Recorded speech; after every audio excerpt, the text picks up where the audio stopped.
अस्सलाम वालेकुम, आप देख रहे हैं सुबह सवेरे पाकिस्तान। माया खान और शाहजेब अहमद के साथ आप सबको सबसे पहले आपको कहेंगे खुशामदीद। अस्सलाम वालेकुम, अस्सलाम वालेकुम, वेरी गुड मॉर्निंग। सुबह सवेरे पाकिस्तान के साथ शाहजेब और माया की खिदमत में हाजिर। और थैंक यू सो मच। आप कैसे हो? Welcome back. Thank you so much. माशाल्लाह आपको उम्रा बहुत मुबारक हो। थैंक यू बहुत, जज़ाकल्लाह खैर। बहुत आप सब लोग के लिए ढेरों दुआएं की हैं, सबके लिए दुआएं की हैं, खासकर पाकिस्तान के लिए बहुत दुआएं की हैं कि अल्लाह ताला हमारे मुल्क में जो है जो भी जैसे भी आए, बस अल्लाह ताला पाकिस्तान के लिए सलामती के मामलात हो।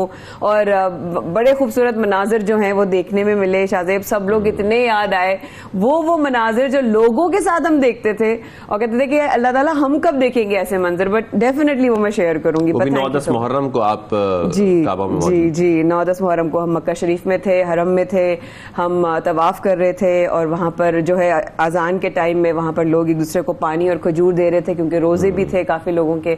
बहुत खूबसूरत जर्नी थी।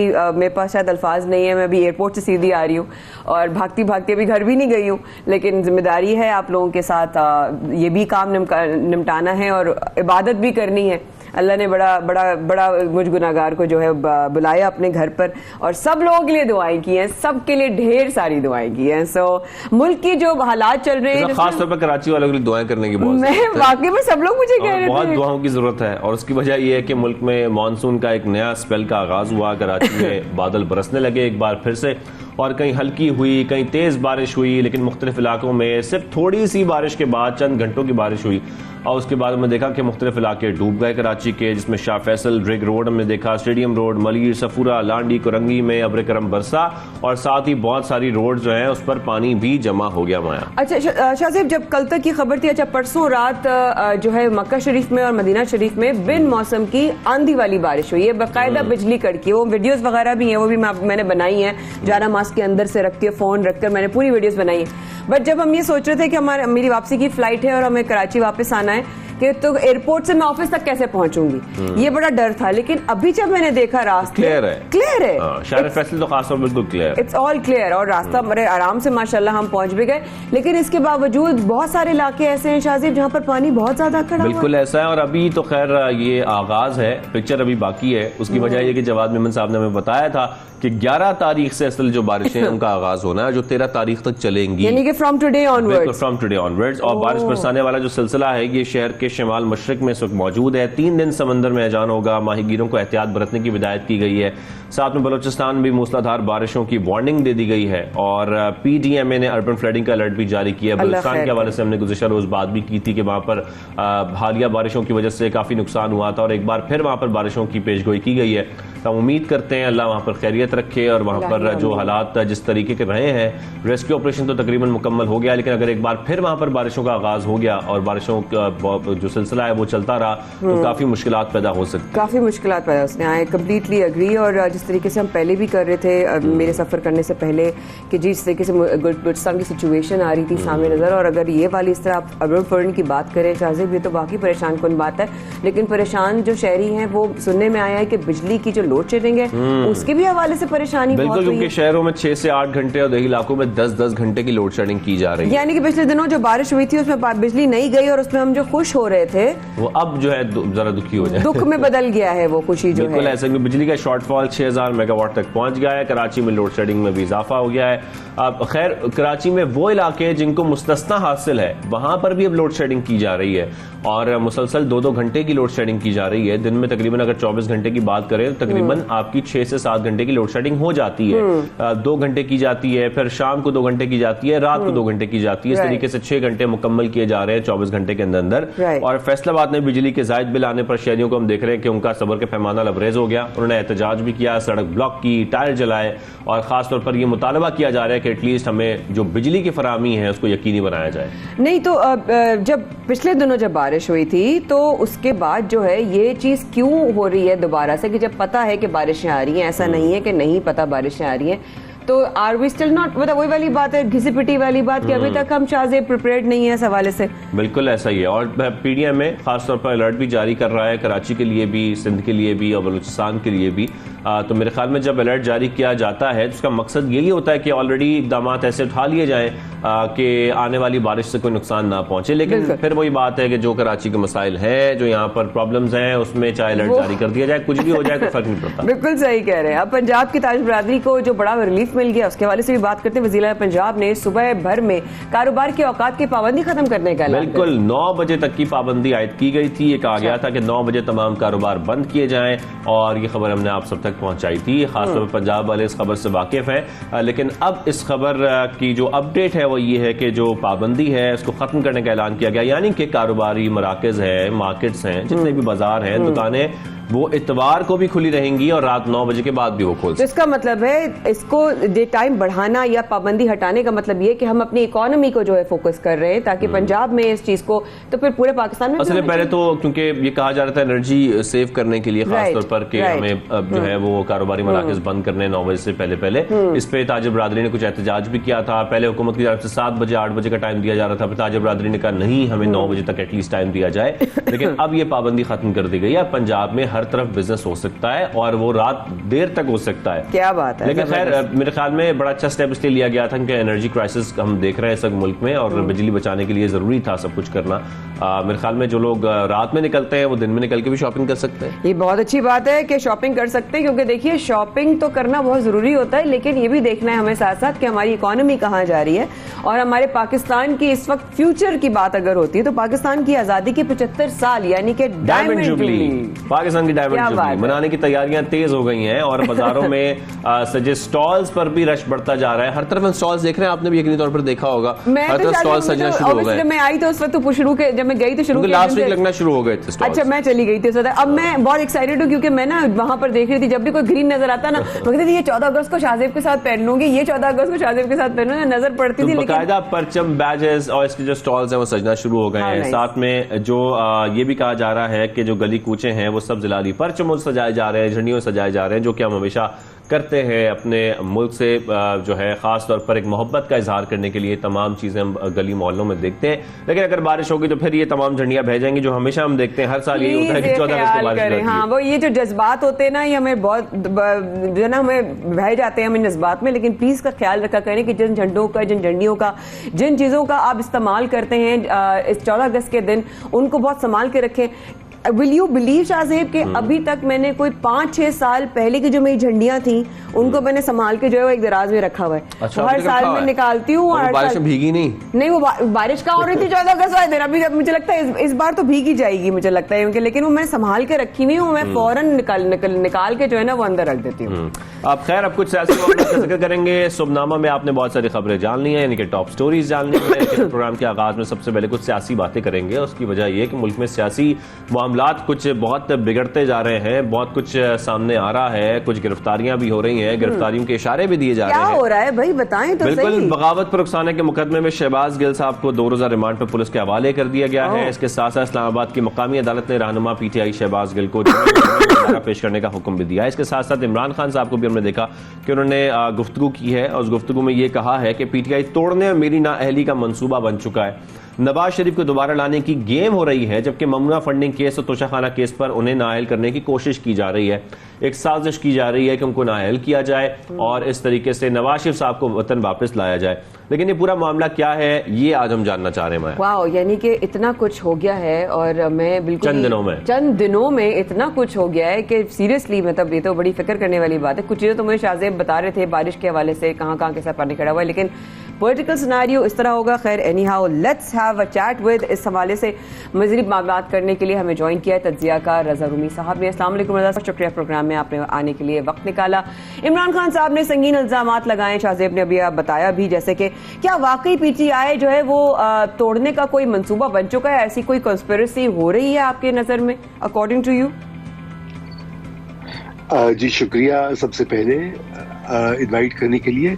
मेरा नहीं ख्याल कोई पीटीआई को तोड़ने की कंस्पिरेसी हो रही है सच, लेकिन ये है कि पीटीआई पे कुछ बुरा वक्त जरूर दिखाई दे रहा है। शहबाज गिल साहब की गिरफ्तारी हो या दीगर जो पीटीआई की वो जो फॉरेन फंडिंग का या ममनुआ फंडिंग का केस हो, ये यके बाद दिगरे कुछ ऐसी डेवलपमेंट्स हुई है कि जहाँ पे पीटीआई जो कि बड़ी, आपने देखा इमरान खान साहब बड़े जारहाना अंदाज में अपनी सियासत को आगे बढ़ा रहे थे, मकबूलियत उनकी बहुत बड़ी अप्रैल के बाद से, लेकिन अब एक के बाद उनके ऊपर मुश्किलात आ रही हैं। और इसमें मैं समझता हूँ ये जो हालिया वाकया है शहबाज गिल साहब वाला, ये तो अवॉइडेबल था, इसमें तो उन्होंने बिल्कुल गलती की और उनको ये नहीं करना चाहिए था जैसे उन्होंने ये बात की इदारों के बारे में। और उसमें जारी बात है कि इमरान खान साहब और पार्टी की जो है वो कुछ फंस से गए हैं इस पूरे मामले में कि इससे अब कैसे निकले। मेरे ख्याल से ये एक इम्तिहान है उनके लिए बहुत बड़ा। जी आप रजा साहब, इसके साथ साथ जो हुकूमत है वो क्या सोच रही है?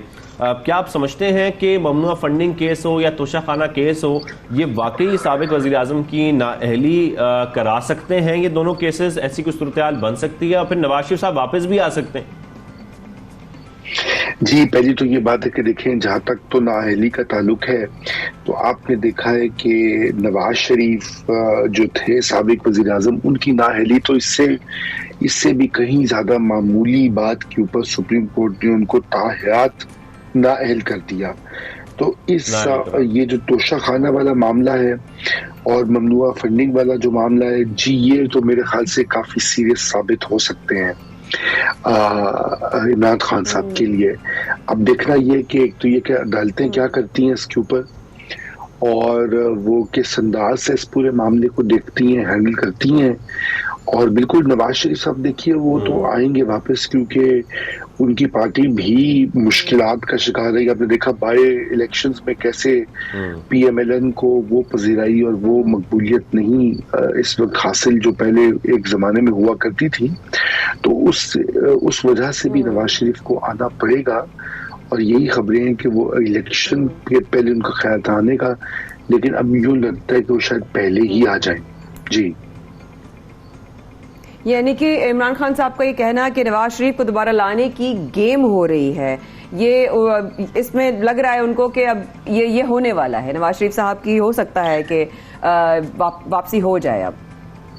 जी बिल्कुल, वापसी मुमकिन है कि वो हो जाए और खान साहब वही देख रहे हैं कि बाजी जो है वो पलट रही है और उनके हाथ में अब नहीं रही, इसलिए वो पहले से ही सबको आगाह भी कर रहे हैं। लेकिन देखिए असल बात इस वक्त, जैसे मैं आपकी बातें सुन रहा था मॉनसून के हवाले से, बिजली और मार्केट्स, असल पाकिस्तान का इस वक्त सबसे बड़ा मसला मईशत का है और जो महंगाई का जो एक सामना है हमारे अवाम को और बेरोजगारी का जो सामना है। अब देखिए हालात में कैसे हमारी मईशत संभलेगी अगर सियासी इस्तेहकाम नहीं होगा, अगर ये बार बार एक आ रहा है, एक जा रहा है, एक नाअहल हो रहा है, दूसरे की नाअहली का हो रहा है। हमें इस वक्त स्टेबिलिटी चाहिए। अब पता नहीं ये कैसे हमारी सियासी पार्टियां ये समझती हैं कि नहीं समझती हैं और किस तरह इनको मजबूर किया जाए कि पाकिस्तान में इस्तेहकाम जो है वो कितना लाजमी है इस वक्त। जी अब रजा साहब, खास तौर पर इमरान खान साहब की जानिब से ये कहा जा रहा है कि रजीम चेंज करने की जो बातें हो रही हैं, रजीम चेंज की साजिश की जा रही है खास तौर पर, और फिर एक सबसे बड़ी सियासी जमात को फौज के साथ लड़वाया जा रहा है और सिर्फ इसलिए लड़वाया जा रहा है ताकि जो इस वक्त हुकूमत है वो आगे कंटिन्यू करे और माइनस इमरान खान की बातें की जा रही हैं। क्या ऐसा मुमकिन है कि माइनस इमरान खान हो सके इस वक्त मुल्क में? देखिए, सबसे पहले तो ये बात है कि ये तो एक सियासी बयान है ना कि कोई लड़ा रहा है, कोई साजिश हो रही है। खान साहब को साजिश बहुत दिखाई देती है। अब बात ये कि शहबाज गिल साहब ने जो बातें कही हैं, अगर पता नहीं आपने देखी है या नहीं देखी, वो उनका क्लिप जो है वायरल हुआ है सोशल मीडिया के ऊपर भी। अब सवाल ये कि उन्होंने वो बातें तो कह दी हैं, अब उन्होंने क्या वो खुद से कही है, वो पार्टी की पॉलिसी है, उन्होंने गलती कर दी, कोई लाइन क्रॉस कर दी। अब ये तो दूर की बात है ना कि किसी ने साजिश से उनसे कहलवा दिया है। तो मेरे ख्याल से खान साहब को ताल्लुकी करनी चाहिए कि ये उनकी पार्टी की पॉलिसी नहीं है, वो उन्होंने अपनी मर्जी से कह दिया जो कह दिया है। तो ये एक तो ये बात है। लेकिन दूसरी बात जो है वो -1 वाला मामला तो देखिए ना, अगर ये डिस्क्वालिफिकेशन के 2 रेफरेंस, एक तोशा खाना वाला और ममनुआ फंडिंग वाला केस, अब ये अगर जाते हैं अदालत में और मंतकी अंजाम तक पहुंचते हैं तो फिर तो ये काफी हद तक पॉसिबल हो जाएगा कि वो शायद नाअहल हो जाएं खान साहब। तो उस सूरत में तो फिर -1 हो जाएगा ना। तो खान साहब भी घबराए हुए हैं। पहले तो वो हमें कहता था कि घबराना नहीं है, लेकिन लगता है कि कुछ थोड़े से वो खुद घबरा रहे हैं आजकल के हालात और वाक़यात देखकर। आपकी बात से ना जी बड़ा आपकी बात से एक सवाल आया। आई एम सॉरी आपकी बात काटते हुए, लेकिन आपकी बात से एकदम से ख्याल ये बात आई कि खान साहब की फ़ैन फॉलोइंग बहुत है। हम देखते हैं कि उनके जो फैंस होते हैं वो ज़्यादा उनके जलसों में नज़र आ रहे होते हैं, और वो इमरान खान साहब की जो एक आम आदमी का नज़रिया है, हो सकता है मैं गलत हूँ, लेकिन आप रहनुमाई फरमाइएगा, अगर माइनस इमरान हो जाता है तो क्या पीटीआई के जो फॉलोअर्स हैं या फॉलोइंग है उसमें बहुत बड़ा डिप नहीं आएगा अकॉर्डिंग टू यू?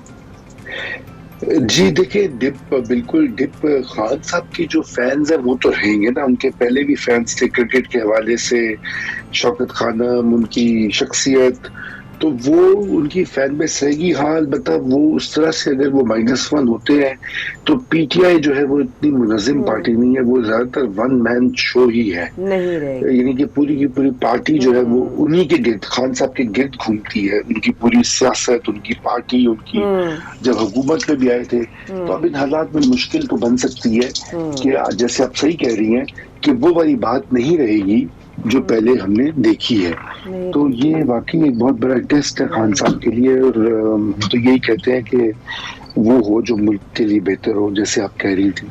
जी बेशक, आमीन आमीन। आप बहुत प्यारी बात की है वाकई। ठीक है रज़ा रूमी साहब, बहुत शुक्रिया आपने हमें ज्वाइन किया, और जिस तरीके से आपने तज्जिया दिया है इस वक्त पूरे मुल्क के सियासी मामलात पर, उसमें कुछ चीज़ें वाज़ेह हो जाती हैं, लेकिन साथ में हम एक ये पहलू भी देख रहे हैं कि जैसे कि इमरान खान साहब भी कह रहे हैं कि शहबाज गिल को अगर गिरफ्तार इस तरीके से करना था ये गलत है, और उन पर अगर चार्ज, उन्होंने कानून की खिलाफ वर्जी की थी तो उन पर चार्ज लगाया जाता, फिर उनको अदालत में पेश किया जाता कि वो अपनी सफाई दे पाते। तो खैर इमरान खान साहब एक ये भी एतराज़ उठा रहे हैं, लेकिन ये पूरा मामला इस वक्त सियासी मामलात जिस पर हमने आपको तज्जिया भी सुनाया रज़ा रूमी साहब का कि किस तरीके से इस वक्त सूरत-ए-हाल किस तरफ जा रही है, क्या माइनस इमरान खान वाकई पॉसिबल है, क्या वतन वापसी भी पॉसिबल है नवाज शरीफ साहब की, क्योंकि जिस साजिश का जिक्र कर रहे हैं इमरान खान साहब वो इशारे इन्हीं बातों की तरफ दे रही है। वेल आई थिंक मुझे बहुत कुछ कैचअप करना है और बहुत सारी चीजें मैं मिस भी कर चुकी हूँ बीच में, तो ये सारी चीजों के साथ साथ ये जो बारिश हुई है शाहज़ेब पिछले दिनों में इतना ज्यादा, क्योंकि कल भी सब डरा रहे थे कितनी बारिश होगी, तो हम डर रहे थे कैसे पहुंचेंगे ऑफिस आज। तो क्या इस बारिश के बाद जो पानी की जो किल्लत है, ये जो पानी का बहरान है, उसमें कोई फायदा नजर आया कि चलो पानी अब आ गया, कहीं ना कहीं अब पानी की सप्लाई में जो है वो बेहतरी आनी चाहिए? पानी तो आ गया, लेकिन पानी आकर या तो बह गया या फिर वहां जमा हो गया जहां जमा नहीं होना चाहिए था, क्योंकि पानी जमा करने का तरीकेकार होना चाहिए ताकि पानी की स्टोरेज की जा सके। और अगर पानी का जो बारिश का पानी है वो सिर्फ और सिर्फ जाया हो रहा है तो फिर उसका कोई फायदा नहीं है। ये बारिश का पानी बरसेगा, बरसने के बाद सड़कों पर बह जाएगा, और जब वो गटर के पानी में मिल जाएगा तो फिर आप उसको स्टोरेज करके क्या करेंगे। तो इसलिए सबसे इंपॉर्टेंट बात तो ये कि नकारा स्टोरेज सिस्टम जो है हमारा वो अपनी जगह है, लेकिन शहर में पानी बहरान की सबसे बड़ी वजह जो है वो पानी की चोरी भी है। पानी चोरी भी किया जाता है, और इसकी वजह से हम देखते हैं कि पानी का एक बहरान पैदा हो जाता है मुल्क में। इतनी बारिश बरसने के बावजूद हमारे मुल्क में बारिश का पानी भी स्टोर नहीं किया जा रहा, और हुकूमत सिंध और वाटर बोर्ड हुकाम मुबैना तौर पर रोकने में नाकाम नजर आते हैं इस चोरी को भी, जिस चोरी का हम जिक्र कर रहे हैं। लेकिन ये चोरी का जिक्र हम क्यों कर रहे हैं माया? क्योंकि पानी चोरी के पीछे कौन है ये हम जानना चाहते हैं। हमारे जो नुमाइंदे हैं 92 न्यूज के फरीद आलम, उन्होंने कुछ रिपोर्ट तैयार की, कुछ सामने लाना चाह रहे हैं, तो हम उनसे वो जान लेते हैं, उसके बाद इस पर डिटेल में बात करेंगे। जी बिल्कुल, कराची में हर गुजरते दिन के साथ पानी का बहरान शदीद से शदीद तर होता जा रहा है, जिसकी बड़ी वजह वाटर बोर्ड की जानिब से नागा सिस्टम पर अमल दरामद ना होना, और दूसरी बड़ी वजह पानी की चोरी है। कराची वो वाहिद शहर है जिसको 2 मुकामात से पानी सप्लाई किया जाता है, एक है धाबे जी, दूसरा है हब डैम। धाबे जी से कराची पानी तकरीबन 150 किलोमीटर लंबी तवील मसाफत तय करके पहुंचता है। इसी तरह हब डैम से तकरीबन 90 और 95 किलोमीटर की मसाफत तय करके पानी शहर कराची पहुंचता है। इन दोनों रास्तों में धाबे जी से कराची तक आने में पानी को आने तक पानी को तकरीबन मुख्तलिफ मुकामात पर 18 से 26 जगहों पे पंचर करने के बाद वहाँ से पानी चोरी किया जाता है। इसी तरह वाटर बोर्ड की जो कंड्यूट हैं जो निकल रही हैं पानी की सप्लाई कराची में लाने के लिए, उन कंड्यूट में पानी बाकायदा मोटरें लगा के पानी चोरी किया जाता है।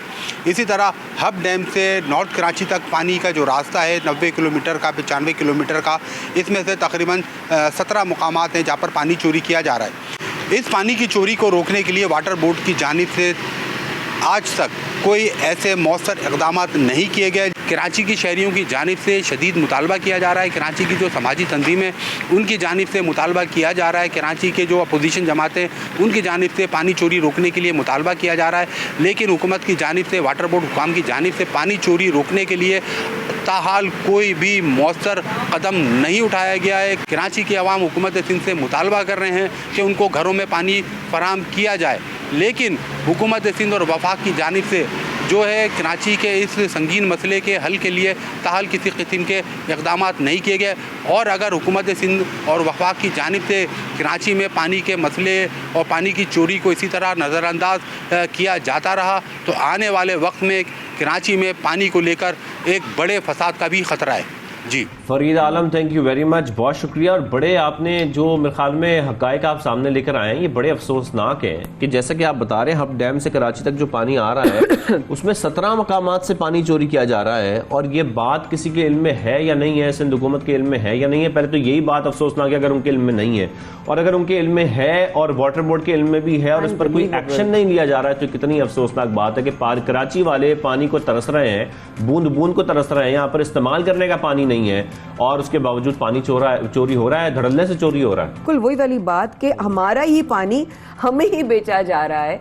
ये सूरत हाल कब तक रहेगी? कब तक हम ये सारी चीज अपनी जमीन, अपने मुल्क, अपने लोगों के साथ ही करते रहेंगे? इसी मामले में मजीद बात करने के लिए हमें ज्वाइन किया रहनुमा इंसाफ आलमगीर खान साहब ने। अस्सलाम वालेकुम Alamgir, I hope all is well with you. आप ठीक हैं, खैरियत से हैं? बहुत शुक्रिया प्रोग्राम में वक्त निकालने के लिए।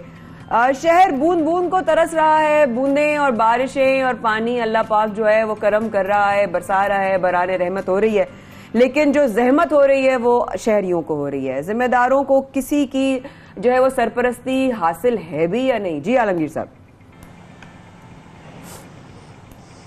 देखिए ये बड़ा अहम पॉइंट है कि बारिशें हो रही है, सड़कों पर पानी मौजूद है, लोग डूब रहे हैं, लोगों के घरों में पानी दाखिल हो रहा है, लाखों करोड़ों का नुकसान हो रहा है, लेकिन नलके में पानी नहीं आ रहा और यकीनन कराची तरस रहा है पानी के लिए। और यही सूरत हाल लाहौर में कई साल पहले होती थी, लेकिन पिछले साल ही वहाँ पे रिजर्वायर्स बनाए गए बारिश के पानी को के लिए कोई 12 के करीब रिजर्वायर्स बनाए गए।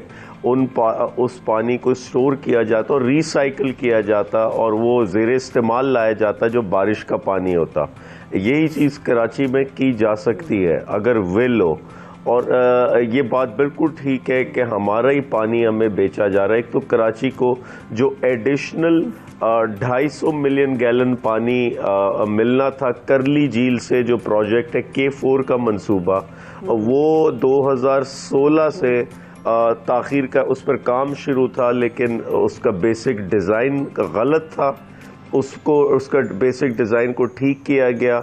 अब वफाकी हुकूमत उस पर काम कर रही, FWO उस पर काम कर रही, तो उसमें भी तकरीबन साल 1.5 साल लगेगा कि वो पानी कराची को मिलना शुरू होगा। लेकिन याद रहे कराची की ज़रूरत वाटर रिजर्वायर्स की आप बात कर रहे हैं, वाटर स्टोरेज हम जब भी जिक्र करते हैं, वाटर स्टोरेज तो बहुत दूर की बात है। सबसे पहले तो वाटर प्रोजेक्ट्स का हम जिक्र करते रहते हैं, जी नया वाटर प्रोजेक्ट ये शुरू किया जाएगा, फला शुरू किया जाएगा, लेकिन सबसे पहले जो इंपॉर्टेंट बात है वो तो चोरी को रोकना है।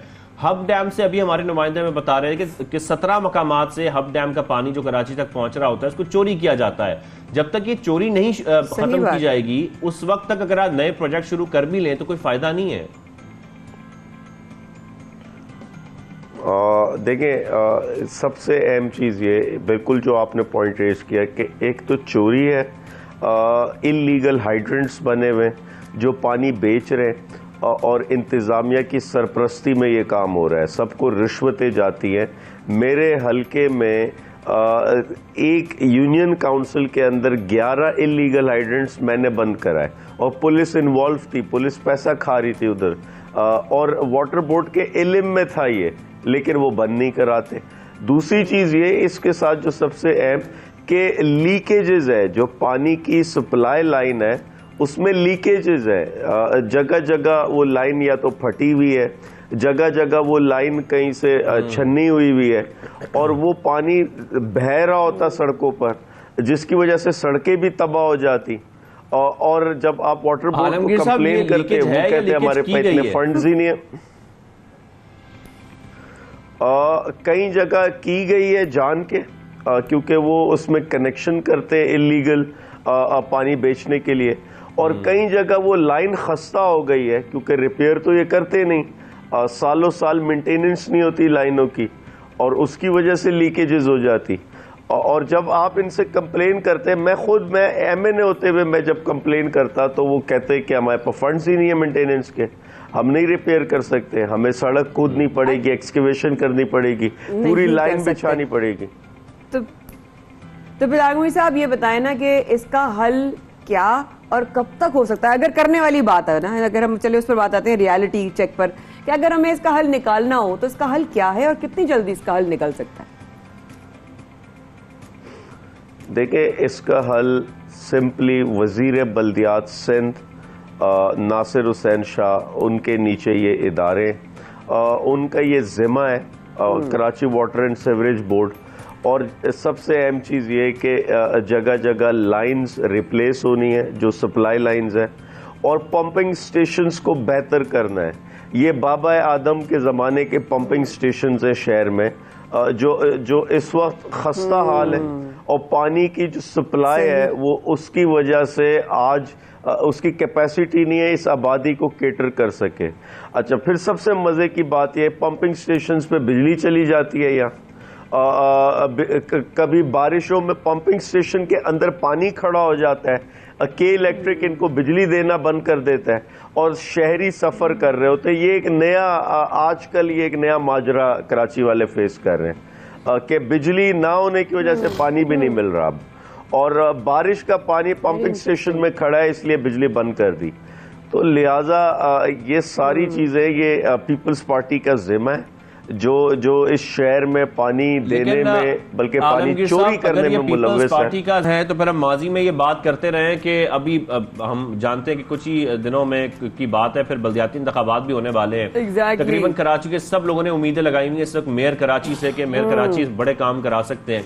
तो फिर तो बात वहीं पर आ जाएगी कि जब उनके पास इख्तियारात नहीं होंगे, जो कि हम माजी में सुनते रहे हैं, हर मेयर आकर यही कहता है कि हमारे पास इख्तियारात नहीं है, और अगर वाकई उनके पास इख्तियारात नहीं है, उनके पास फंड्स नहीं है, तो फिर तो कराची वालों को कोई उम्मीद नहीं लगानी चाहिए। मेयर किसी भी जमात का कोई भी आ जाए, लेकिन जब इख्तियारात ही उनके पास नहीं है और सिंध गवर्नमेंट के अंडर ही सब कुछ आता है, तो फिर तो कोई फायदा भी नहीं है। सही बात।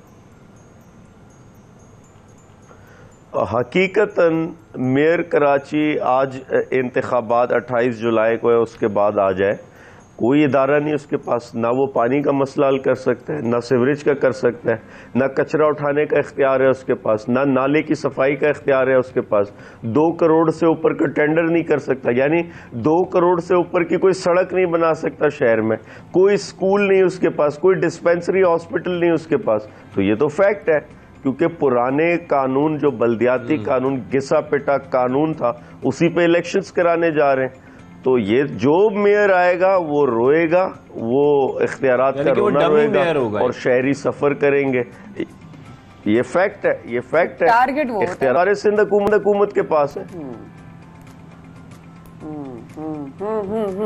ठीक, यानी कि आलमगीर साहब, ये वाली सिनेरियो आपकी बात से क्लियर हो जाती है कि अगर ये जो इलेक्शन अगर होते हैं तो उसके बाद जो है सिर्फ आवाम शिकायत करने के लिए तो मेयर है, लेकिन हल निकालने का अच्छा प्रॉब्लम एक और भी आलमगीर साहब, एक मुनसिफाना तकसीम जो है ना, उसकी वजह से भी कहा जाता है कि बहरान की बहुत बड़ी वजह है पानी की। ये कहा जाता है कि जो बलूचिस्तान है वो सिंध पर इल्जाम लगाता है, सिंध बलूचिस्तान पर इल्जाम लगाता है पानी का। तो सर ये मामला क्या वाकई पानी का जो तकसीम है उसका निज़ाम ठीक नहीं है, मुनसिफाना नहीं है? नहीं, देखिए, तकसीम का कोई मसला नहीं है। मैं ये समझता हूँ कि जो भी नीचे यानी जिनको पानी बाद में मिलता, उनको ज़रूरी था कि वो यहाँ ज़्यादा से ज़्यादा डैम्स बनाते, कैनाल सिस्टम को बेहतर करते, पानी की स्टोरेज को बेहतर करते, और यहाँ सिंध में बदकिस्मती से नहीं किया गया, इन चीज़ों पे तवज्जो नहीं दी गई, और जिसकी वजह से किल्लत है हमारे पास, और लिहाजा कराची में फिर से मैं कहूँ कि पानी का प्रॉब्लम नहीं है, यहाँ पे डिस्ट्रीब्यूशन का, मैनेजमेंट का मसला है। यहाँ पे पानी की तकसीम बेहतर नहीं है। ये नहीं है कि यही मौजूदा पानी को बेहतर अंदाज में मैनेज किया जा सकता है, जो 100%। ठीक, thank you so much Alamgir Khan, आपने टाइम निकाला एंड आज आपने ऑब्वियसली बहुत सारी चीज़ों को और क्लैरिटी भी हुई कि हम जो समझ रहे हैं वो सही समझ रहे हैं कि नहीं समझ रहे। But thank you so much for your time, for taking out time in the show. और अब हम चलते हैं जनाब एक ऐसे खबर की तरफ जो कि कराची में हो रहा था लेकिन शायद अब बताने का वक्त आ चुका है, और ये ऑफ रोड क्लब है जनाब। और ये ऑफ रोड क्लब क्या है? ये वो उस तरह का नहीं कोई एडवेंचर कर रहा हो और ये कोई ऑफ रोडिंग किस्म का कोई जो है वो कोई क्लैन हो, ऐसा कुछ नहीं है। ये कैसा ग्रुप है शाहजेब, जो कि मैंने सुना था हमारे जो हम घर जहाँ हमारे रिहाइश है ना, वहां पर ऐसे लोग हैं। मैं ये कहना चाहता हूँ कि जब ज्यादा पानी आता है, जब ज्यादा बारिश आती है, ज्यादा पानी आता है, ज्यादा मसाइल भी आते हैं। मैं 4 दिए ना बोले, लेकिन बोलना था शाहजेब अहमद ने। लेकिन देन अगेन, अच्छा, बिना एक पूरा ग्रुप है जिनके पास जो है वो 4x4 कार्स हैं, ठीक है, बड़ी बड़ी है ना, 4x4 जो गाड़ियाँ होती है वो है, और वो लोगों को हेल्प करती हैं रेस्क्यू करने में from if they are stuck, कहीं वो फंसे हुए हैं, कहीं उनको जाना है, कहीं उनको प्रॉब्लम आ रही है, कहीं उनकी गाड़ी फंस गई है, उनको जो है वो रेस्क्यू करने के लिए वो उन्होंने क्लब बनाया। Wow, I mean that's amazing. और इसकी वजह ये क्योंकि अथॉरिटीज काम हमारी नहीं करती, और जो मसाइल है बारिशों में, बिल्कुल जो मसाइल है बारिशों में बहुत ज्यादा बढ़ जाते हैं, लोगों के घरों के बाहर पानी जमा हो जाता है, उसके बाद फैमिलीज फंस जाती हैं, उनका बाहर निकलना मुहाल हो जाता है और वो घरों से निकलकर अपने खाने की अशिया नहीं खरीद सकते। और इस वजह से जब बिजली भी बंद हो जाती है तो फिर उनको घरों से निकालना पड़ता है, कहीं मुंतकिल करना पड़ता है, और जाहिर बात है वो अपनी मोटर बाइक्स पर या अपनी गाड़ियों पर सफर नहीं कर सकते, क्योंकि तकरीबन 3 फुट 2 फुट पानी सड़कों पर नजर आता है, कहीं कहीं 4 फुट पानी भी होता है। तो ऐसे में सिर्फ 4x4 गाड़ियां ही होती हैं जो कि उनको रेस्क्यू कर सकती हैं। याद है जब हम बारिश हो रही थी बहुत ज्यादा और हम परेशान हो रहे थे कि हम ऑफिस कैसे पहुंचेंगे, तो हमने बड़े सोचा हमारे ऑफिस की 4x4 गाड़ी आई, फिर हमारी ऑफिस की 4x4 गाड़ी अच्छा नहीं, उसके आने की जरूरत नहीं पड़ती, सदीक भाई वैसे ही आ गए थे।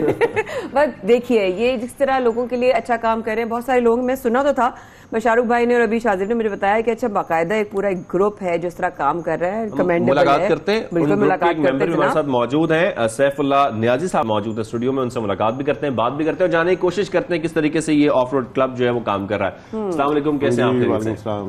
ठीक ठाक, कैसे हैं आप? खैरियत से हैं? Welcome to the show sir. और बड़ा अच्छा लगता है खासतौर पर कि अपने ही लोगों की मदद करने के लिए जब लोग मैदान में आते हैं। कब सोचा कि इस चीज की जरूरत है हमारे लोगों को? ये लास्ट ईयर एक्चुअली मैं थोड़ा सा ब्रीफ कर दूं कि ये ऑफ रोड क्लब पाकिस्तान ये है क्या।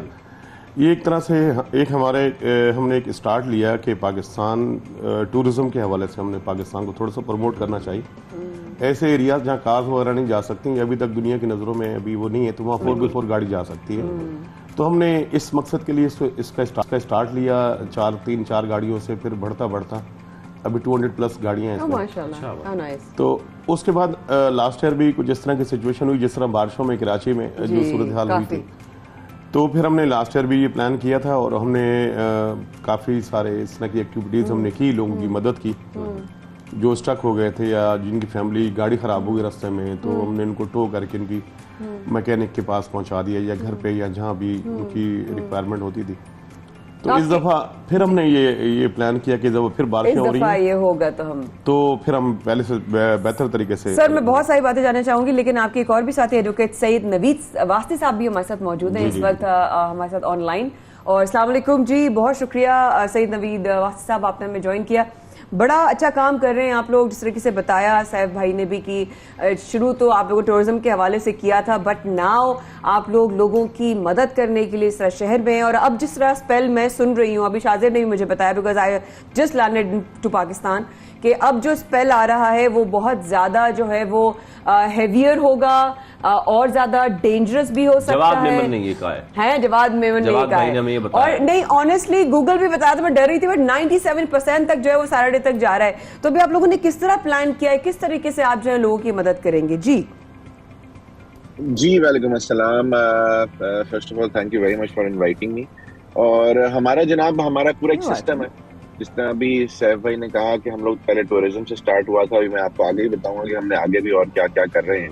हमारा एक पूरा कमांड एंड कंट्रोल सेंटर है जहां से हम पूरे कराची के लिए इसको ऑपरेट करते हैं। हमारी जो गाड़ियां हैं, हम कुछ एरियाज के अंदर हमने अपनी गाड़ियां खड़ी की हुई होती हैं, कुछ एरियाज के अंदर हमारे मेंबर्स ऑलरेडी होते हैं। तो जिस एरिया से हमें कॉल्स आती रहती है, हम उन एरियाज को जो है अपनी जो है वहां पे अपनी टीम भिजवाते रहते हैं। And apart from that it is not just in Karachi.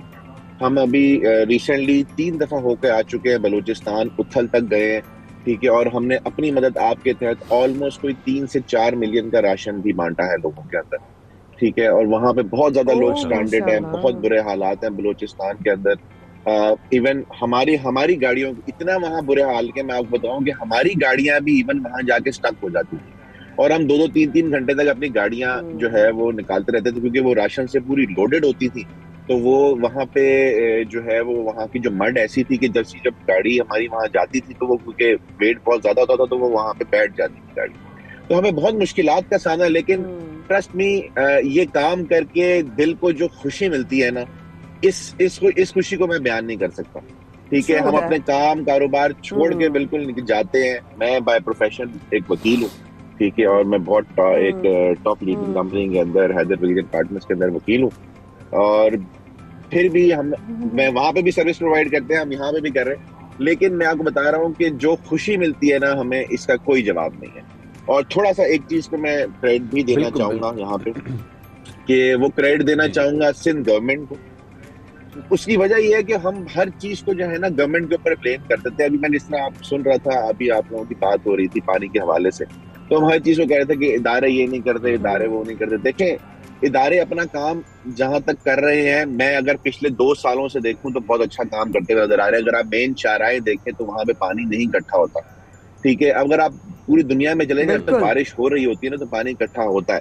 लेकिन अगर आप शारा फैसल पे, आपने भी शदीद बारिश के अंदर ट्रैवल किया होगा, 1-1.5 घंटे के अंदर वो शारा फैसल के ऊपर से पानी खत्म हो जाता है। कुछ मकामात बात DHA की है, DHA के बहुत बुरे हर दफा ही हम देखते हैं। हमने लास्ट रेन स्पेल के अंदर काम किया था, ठीक है, और अभी इस दफा किया तो एक होता है ना कि इंसान बेहतरी की तरफ जाता है। लेकिन नबी साहब, हम स्पेसिफिकली जो बात कर रहे थे ना, हम स्पेसिफिकली बात ये कर रहे थे कि पानी जमा तो होता है, और जाहिर बात है दुनिया भर में कहीं पर भी बारिश होती है वहां पर पानी आ जाता है, इसमें कोई प्रॉब्लम नहीं है। और अगर सिंध गवर्नमेंट उसके लिए बाकी उन्होंने काम किया है, जो हमें नजर भी आ रहा है, बहुत सारे इलाकों में पानी वाकई साफ किया जा रहा है। लेकिन प्रॉब्लम यह है कि आज भी आप भी यकीनी तौर पर, मुझे ये पता है और मुझे यकीन है कि आप भी पानी खरीदते होंगे जाकर, या आप भी पानी मंगवाते होंगे। हम सब लोग पानी खरीदते हैं कराची में रहते हुए। अगर ये पानी का मसला हल किया जा सकता है, चाहे वो हब डैम रिवर के थ्रू किया जा सकता है, या जो पानी चोरी हो रही है उस पानी चोरी को बंद करके किया जा सकता है, तो उसको करना बहुत जरूरी है। तो हमारा थोड़ा सा जो जिसका हम जिक्र कर रहे थे कि पानी की चोरी को जरूर रोका जाए। बिल्कुल सही कहा आपने। देखिए, लेकिन सर चोरी कौन कर रहा है? जरा से कि मैकेनिक्स पे भी आ जाते हैं, किस तरीके से ऑफ रोड क्लब काम कर रहा है, लोग आपसे कैसे कांटेक्ट करते हैं, ये जरा मैं जानना चाहूंगी। कि अगर कोई इस तरह की अब स्पेल आ रहा है जो कि हेवियर भी है, और ऑब्वियसली लोगों को आगाह भी किया जा रहा है कि जरा एहतियात ज्यादा करनी है, तो अब आपसे अगर लोग राब्ता करना चाहें, how would they reach you भाई? उसके लिए हमने एक तो फेसबुक पे हमारा जो पेज है उस पर हमने एक नंबर शेयर कर दिया कि पूरी कराची के किसी भी इलाके से अगर आपको कोई इस तरह की सिचुएशन में हेल्प चाहिए, जहाँ पे एम्बुलेंस नहीं पहुँच सकती, या आपकी फैमिली स्टक हो गई है, गाड़ी खराब हो गई है, तो आप इस नंबर पे व्हाट्सअप करें या हमें रब्ता करें। इंस्टा पे भी हमने इस तरह शेयर कर दिया। फिर प्लस हमने गाड़ियों पे एक स्टिकर बड़े आवेजा कर दिए, चिपका दिए कि जो भी देखे तो नंबर नोट करे, ताकि किसी की भी हेल्प, पूरी कराची के किसी भी कोने से हमें कोई कॉल आई है तो हमने उसको वहां तक पहुंचने 10 मिनट के अंदर हम बहुत बहुत बड़ी बात है कि आप लोग सब लोग मिलकर इस तरीके से लोगों को हेल्प आउट कर रहे हैं, खासतौर पर बारिशों में। अच्छा, मुझे थोड़ा सा ये बताइएगा, अगर कोई भी शख्स है और उसके पास 4x4 कार है या ये गाड़ी है, तो क्या वो आप लोग का हिस्सा बन सकता है, ऑफ रोड क्लब का हिस्सा बन सकता है, या कोई इसमें कुछ लिमिटेशंस हैं कि नहीं, अगर आप टूरिज्म को प्रमोट करते हैं, आपका ये बैकग्राउंड है, इस तरीके से आप ये काम करते हैं, तो आप हमारा हिस्सा बन सकते हैं? नहीं, इसमें वैसे मोस्टली तो कराची के ही हमें ज्वाइन कर रहे होते हैं लोग, तो वो कर सकते हैं, हमें ज्वाइन कर सकते हैं इस तरह की एक्टिविटीज के लिए, जिस तरह, और प्लस हेल्प के लिए, जिस तरह लोगों की मदद के लिए काफी लोगों ने हमसे कहा, वॉलंटियर्स, जी वॉलंटियर्स, उन्होंने हमें ज्वाइन किया है स्पेशली इस कॉज के लिए कि हमारे पास भी गाड़ी और हम भी आपके साथ करना चाहते हैं। तो हमने तकरीबन अभी 100 के करीब हमारी जो 4x4 गाड़ी स्टैंड बाई पे कि जो कमिंग स्पेल आ रहा है, तो इसमें हमें गाड़ियां शायद ज्यादा चाहिए, तो हमारे पास वॉलंटियर्स भी काफी उन्होंने ज्वाइन किया। लेकिन एक बड़ी इंपॉर्टेंट बात आती है ना सैफ भाई और साथ साथ नवीद भाई, ये भी कि चेक इन बैलेंस भी तो बड़ा जरूरी है, ये भी बड़ा जिम्मेदारी का काम है। अच्छा काम करना भी तो बहुत नेकी जिम्मेदारी का काम होता है, एक बहुत बड़ी रिस्पॉन्सिबिलिटी होती है एक अच्छा काम करने के लिए भी। तो उसको किस तरीके से आप मैनेज करेंगे, और साथ साथ अभी जो लास्ट स्पेल गुजरा है उसमें आपने कितने लोगों को या फैमिलीज को आप लोगों ने रेस्क्यू किया? जो लास्ट जो रेस्क्यू सर्विस या इस जो ऑपरेशन हमने स्टार्ट किया उसमें 300 से प्लस हमने फैमिलीज को और मुख्तलिफ के मामलात को हमने देखा है उनको। एम्बुलेंस का काम भी हमने किया, पेशेंट्स को हॉस्पिटल लेके गए, को भी लेके गए, प्लस कहीं तो डेथ बॉडीज का भी पेशेंट के साथ साथ हम अपनी डेड बॉडीज भी लेके गए हैं गाड़ी के अपनी गाड़ियों में इनको। जी जी जी जी। अच्छा नवीद साहब, साथ में क्योंकि ये तो खैर बारिशों का मामला है, लेकिन जब हम ऑफ रोड क्लब की बात करते हैं तो आप लोग माशाल्लाह टूरिज्म के लिए भी बहुत काम करते रहे और हमने बहुत नाम सुना है। स्पेशली आजकल कोई आप लोगों का प्रोजेक्ट या टूरिज्म के लिए खासतौर पर कोई काम किया जा रहा है?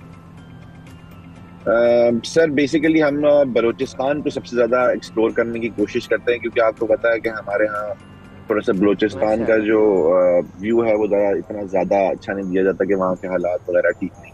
तो बलूचिस्तान के अंदर आप यकीन करें इतनी खूबसूरत जगहें हैं ना, और इवन कराची से बहुत सारी जगहें ऐसी जो सिर्फ के रास्ते के ऊपर है, ठीक है।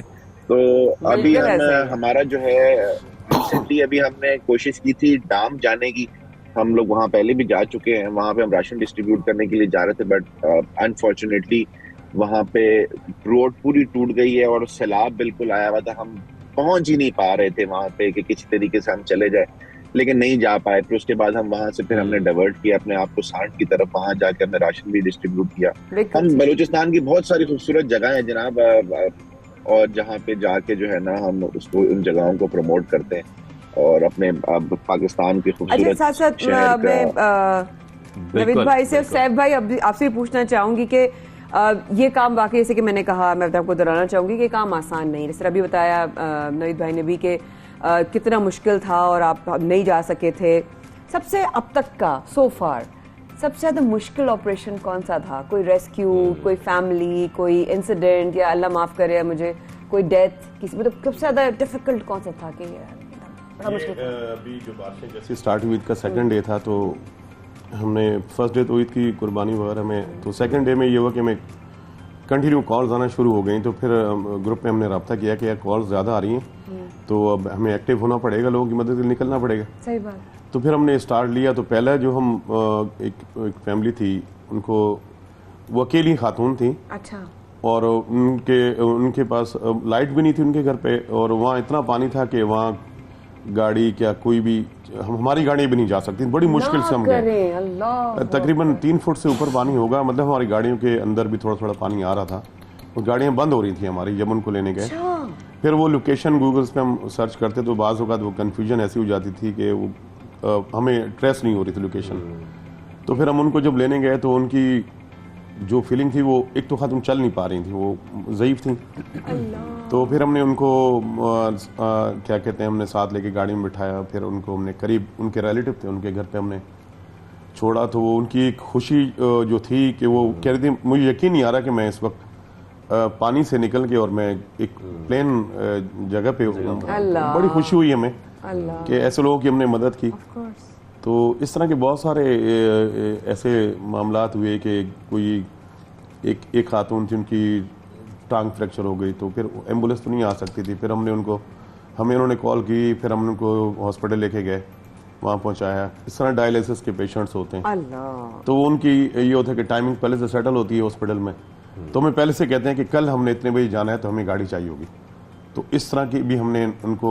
अच्छा, इसके साथ साथ सैफुल्लाह साहब, जाहिर बात है तमाम वो लोग जो कि ऑफ रोड क्लब का हिस्सा हैं, वो सब प्रोफेशनली काम कुछ ना कुछ करते हैं, कुछ कारोबार करते हैं, कुछ जॉब्स करते हैं, तो इसमें वक्त मैनेज करना भी आप लोगों के लिए बड़ा मुश्किल होता होगा। तो आप लोगों ने बाकायदा कोई ग्रुप बनाया हुआ है कि जो अवेलेबल है वो रेस्क्यू कर सके, बाकी लोग जब बिजी हैं, तो किस तरीके से मैनेज? इसमें हमने इस तरह से किया कि एक रेस्क्यू का एक अलग से व्हाट्सएप ग्रुप बना लिया। अच्छा, पहले तो उनसे मेंबर से पूछा जाए कि इस ऑपरेशन में कौन कौन हिस्सा लेना चाह रहे हैं, तो वो बताए थे, हम उसको ऐड कर देते हैं। उसके बाद मॉर्निंग में कौन अवेलेबल है, इवनिंग में कौन अवेलेबल है, तो जैसे ही वो अपनी जॉब से आए, बिजनेस से आए, ऑफिस से आए, तो फ्री हुए तो वो ग्रुप में मैसेज कर देते कि मैं अवेलेबल हूँ गुलशन इकबाल में, फला टाइम में, या मैं जौहर में अवेलेबल हूँ, या नॉर्थ नाज़िबाद में, या DHA फेज 4 में मैं अवेलेबल हूँ।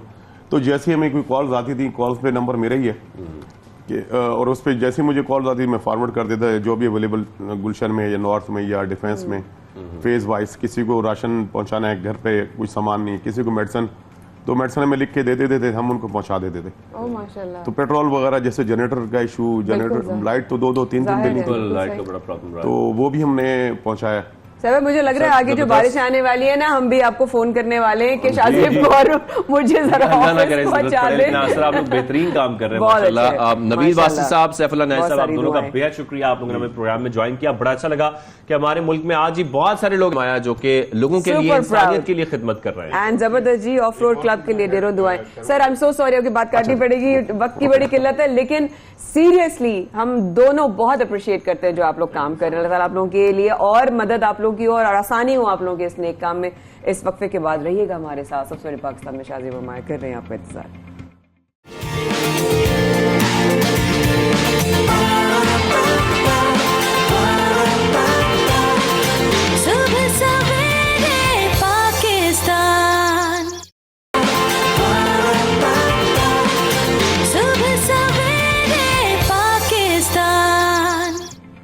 एक बार फिर हमारे साथ रहने का बहुत शुक्रिया। आपसे देखिए सफर पाकिस्तान शाजिब और माया के साथ। वक्त में जाने से पहले हम बात कर रहे थे, निज़ाम की भी बात कर रहे थे, और इस तरीके से अपनी मददात के तहत लोगों ने, शहरियों ने जिम्मेदारी ली है अपनों के लिए। साथ साथ ये जिम्मेदारी भी बताना बहुत ज़रूरी है कि पूरी दुनिया में या मुल्क में जिस तरह की नई नई बीमारियां जन्म ले रही हैं, जिस तरह से प्रॉब्लम्स आ रही हैं और मेडिकल चैलेंजेस आ रहे हैं, बीमारियों के हवाले से चैलेंजेस आ रहे हैं, उनसे भी आपको जो है वो आगाह रखना बहुत ज़रूरी है। पूरी दुनिया में अगर हम बात करें तो मंकी पॉक्स के हवाले से बहुत ज़्यादा जो है वो बातें नज़र भी आ रही हैं, केसेस भी नज़र आ रहे हैं, और बहुत ज़्यादा जो है हाई अलर्ट चल रहा है। अगर हम न्यूयॉर्क की बात करें, पाकिस्तान की बात करें तो पंजाब में लंपी स्किन का जो वायरस है वो काबू से बाहर हो गया है। अगर मतलब मैं शाजिब जिस तरीके इस वक्त पंजाब में अब ये बढ़ रहा है, और ये बकरीद पे हम बात कर रहे थे, लेकिन उस वक्त तक नजर आता कि कंट्रोल कर लिया गया है, लेकिन एकदम से इसका राइज होने की क्या वजह हो सकती है? मुतासरा जानवरों की शरह अमवात है उसमें बहुत ज्यादा इजाफा हो गया है और इसकी वजह से लोग परेशान भी हैं। पंजाब में खास तौर पर कहा जा रहा है कि इजाफा बहुत ज्यादा बढ़ गया है, क्योंकि हम जो आपको खबर दे रहे हैं फैसलाबाद से दे रहे हैं कि जहां पर मुनासिब वैक्सीनेशन की दस्तयाबी ना होने की वजह से बीमारी के फैलाव में मजीद तेजी देखी जा रही है, और इसको रोकने के लिए क्या किया जा रहा है, खदशा तो जाहिर किया जा रहा है कि ये मजीद इसमें इजाफा हो सकता है। लेकिन इस हवाले से अपडेट हासिल कर लेते हैं। हम पहले फैसलाबाद से हमारे नुमाइंदे हैं गुलाम दस्तगीर, उनसे, उसके बाद इस पर डिटेल में बात भी करेंगे डॉक्टर साहब से भी। गुलाम दस्तगीर बताइएगा क्या अपडेट है, इस वक्त केसेस कितने सामने आ गए, वैक्सीनेशन अवेलेबल नहीं है इसकी? जी बिल्कुल, डिवीजन फैसलाबाद के चारों अजला जिसमें झांग, टोबा, टेक सिंह, चिन्योट और फैसलाबाद समेत डिवीजन भर में जो लंपी स्किन की बीमारी है वो बुरी तरह फैल चुकी हुई है। अगर इसकी तारीख़ के बारे में और इसकी हिस्ट्री के बारे में बात की जाए तो ये मालूम होता है कि ये बीमारी जो है सूबा सिंध से शुरू हुई है, जिसके बाद पंजाब में आई है और उसके बाद पंजाब के जो मुख्तलिफ अजला है वहाँ पर फैल चुकी हुई है। डिवीजन फैसलाबाद के चारों अजला इससे बुरी तरह मुतासर हैं। महकमा लाइफ स्टॉक के दादोशुमार के मुताबिक डिवीजन भर में 5 लाख से ज़ायद जो गाय और बछड़े हैं, और इन गाय और बछड़ों को ही ये बीमारी मुतासर कर रही है। ये जो बीमारी है इससे जानवर लागर होना शुरू हो जाता है, जिस्म पर उभार बन जाते हैं, मुख्तलिफ निशानात बन जाते हैं और दूध जो है देना वो बंद कर देता है, और उसके बाद जो है ये बीमारी शिद्दत अख्तियार करती है। अब तो हमने देखा है कि जानवर बीमारी के बाद अब मरना शुरू हो गए हैं। जो मवेशी पाल हजरात हैं उनकी जानब से शदीद जो तफजात का इजहार किया गया है, शदीद उनकी तरफ से एहतजाज किया जा रहा है, क्योंकि उनका कहना है कि महकमा लाइफ स्टॉक की जानब से पेश की कोई भी इक़दामात नहीं किए गए, जिसकी वजह से ये बीमारी जो है झांग में सबसे ज़्यादा और उसके अलावा चिन्योट में और उसके बाद फैसलाबाद ज़िला में फैली है, और उसके बाद टोबा से टेक सिंह जो चौथे नंबर पर आ रहा है। हर जो इक्का दुक्का एक छोड़ के दूसरा जो डेरा है, फार्म है, वहाँ पे हम देख रहे हैं कि वहाँ पर गाय या बछड़े जो हैं और बैल जो हैं वो बुरी तरह मुतासर हमें नज़र आ रहे हैं और बीमार हो रहे हैं। मवेशी पाल हजरात जो हैं उनसे हमारी बात भी हुई है, तो उनका कहना है कि अगर उनके पास 4 गाय हैं तो 4 में से 2 जो हैं मुतासर हो गई हुई हैं, और मुतासर होने के बाद उनको अलग बांध दिया गया है, बुरी तरह बीमार भी हुई हैं। कई मवेशियों से रब्ता भी हुआ है, तो उनका कहना है कि उनके जानवर जो है मर भी गए हैं, जान से भी गए हैं। महकमा लाइफ स्टॉक को भी उन्होंने शिकायत की है। मवेशी पाल हज़रात जो हैं उनका कहना है कि महकमा लाइफ स्टॉक बिल्कुल इस बीमारी पर ध्यान नहीं दे रहा, जिसकी वजह से किसान और जो मवेशी पाल हज़रात है, फार्म के जो मालकान हैं, वो काफ़ी परेशान हैं, क्योंकि एक तो उनका जानवर बीमार हो रहा है और उसके बाद जानवर कई मर भी रहे हैं, जिसकी वजह से उनको लाखों रुपए का नुकसान उठाना पड़ रहा है। इसके अलावा जानवर जो हैं, कई जो गाय हैं वो दूध देना बंद कर दी हैं, क्योंकि कई मवेशी पाल हज़रात हैं उनका दारोमदार दूध पर ही है। रोज़ाना की बुनियाद पर दूध दोते हैं, दूध फ़रोख्त करते हैं और इसी अपना घर बार चलाते हैं, लेकिन अब वो काफ़ी मुश्किल में नज़र आ रहे हैं। इस हवाले से हमारी महकमा जो लाइफ स्टॉक है उनके जो यहाँ पर डायरेक्टर डॉक्टर हैदर अली है, उनसे बात हुई है, तो उनकी जानब से इस बात को गैर संजीदा लिया जा रहा है। उनकी जानब से ये बात ज़रूर बताई गई है कि 70% से ज़ायद जो जानवर हैं वो इससे बुरी तरह मुतासर हो गए हैं, लेकिन उनकी जानब से ये नहीं बताया गया कि कितने जानवरों को वैक्सीन की गई है। लेकिन जो मवेशी पाल हज़रात हैं उनकी जानब से ये बताया जा रहा है कि जानवरों को बिल्कुल वैक्सीन नहीं की जा रही, जिसकी वजह से ये बीमारी फैल रही है। तो जो मवेशी पाल हज़रात हैं, किसान हैं, उनकी जानब से यही मुतालबा किया जा रहा है कि जो पंजाब के आला हुकाम जो हैं, सेक्रेटरी ज़राअत हैं, सेक्रेटरी लाइफ स्टॉक हैं, इसके अलावा वज़ीर ज़राअत जो वज़ीर लाइफ स्टॉक हैं, उनकी जानब से नोटिस लिया जाए और डिवीज़न फैसलाबाद के चारों अज़ला में वैक्सीन जो है जानवरों को शुरू करवाई जाए, क्योंकि जो जानवर महफूज हैं उनको अगर उनको वैक्सीन कर दी जाए तो बाकी जानवर जो हैं वो बच सकते हैं। लेकिन जो बीमार हो चुके हैं उनका मवेशी पाल हज़रात का कहना है कि कोई उसका हल नहीं है, लेकिन ये महकमा लाइफ स्टॉक की गफलत की वजह से ये खमियाजा उनको भुगतना पड़ रहा है। जी, ये तमाम बातों पर मुझे नहीं पता कि क्यों इसको नज़रअंदाज किया जा रहा है माया। और मुझसे ना देखा नहीं जा रहा था शाहज़ेब इस तरीके से, क्योंकि हमने तो खबर यही थी कि ऑब्वियसली बकरीद के पहले के वैक्सीनेशंस का इंतजाम हो गया है और इतना जो है वो बुरा हाल नहीं है, अब उसको प्रिकॉशनरी मेजर्स ले लिए गए हैं। लेकिन अब जिस तरीके से जानवरों की बेचारे बेजुबान जानवरों की अमवात हो रही हैं, उनकी हालत देखी बिल्कुल नहीं जा रही। डॉक्टर हैदर शाह साहब ने कहा था कि हम डॉक्टर साहब से भी आपकी बात करवाते हैं। महकमा लाइफ स्टॉक के डिविजनल डायरेक्टर डॉक्टर हैदर हमारे साथ मौजूद है, उनसे हम बात कर लेते हैं और जानने की कोशिश भी करते हैं। सर, आपको खुशामदीद कहेंगे सुबह सवेरे पाकिस्तान में। लेकिन सर, ये जो मामला है ये बड़ा अफसोसनाक है, लंपी स्किन डिजीज पर काबू नहीं पाया जा रहा, क्या वजूहात हैं इसकी? जी बिल्कुल ऐसा है कि चूंकि लाइफ स्टॉक जो फैसलाबाद में है कि उसका बहुत बड़ा नंबर है, तो अगर सिर्फ ये चूंकि अभी तक ये बीमारी सिर्फ जो है कैटल में रिपोर्ट हुई है, तो हमारे पास 20 लाख के करीब कैटल पॉपुलेशन यहाँ पे मौजूद है। तो 20 लाख कैटल के पॉपुलेशन में हम अगर अभी तक हम देखें तो हमारे पास सिर्फ 2000 के करीब जो एनिमल है जो इन्फेक्टेड है।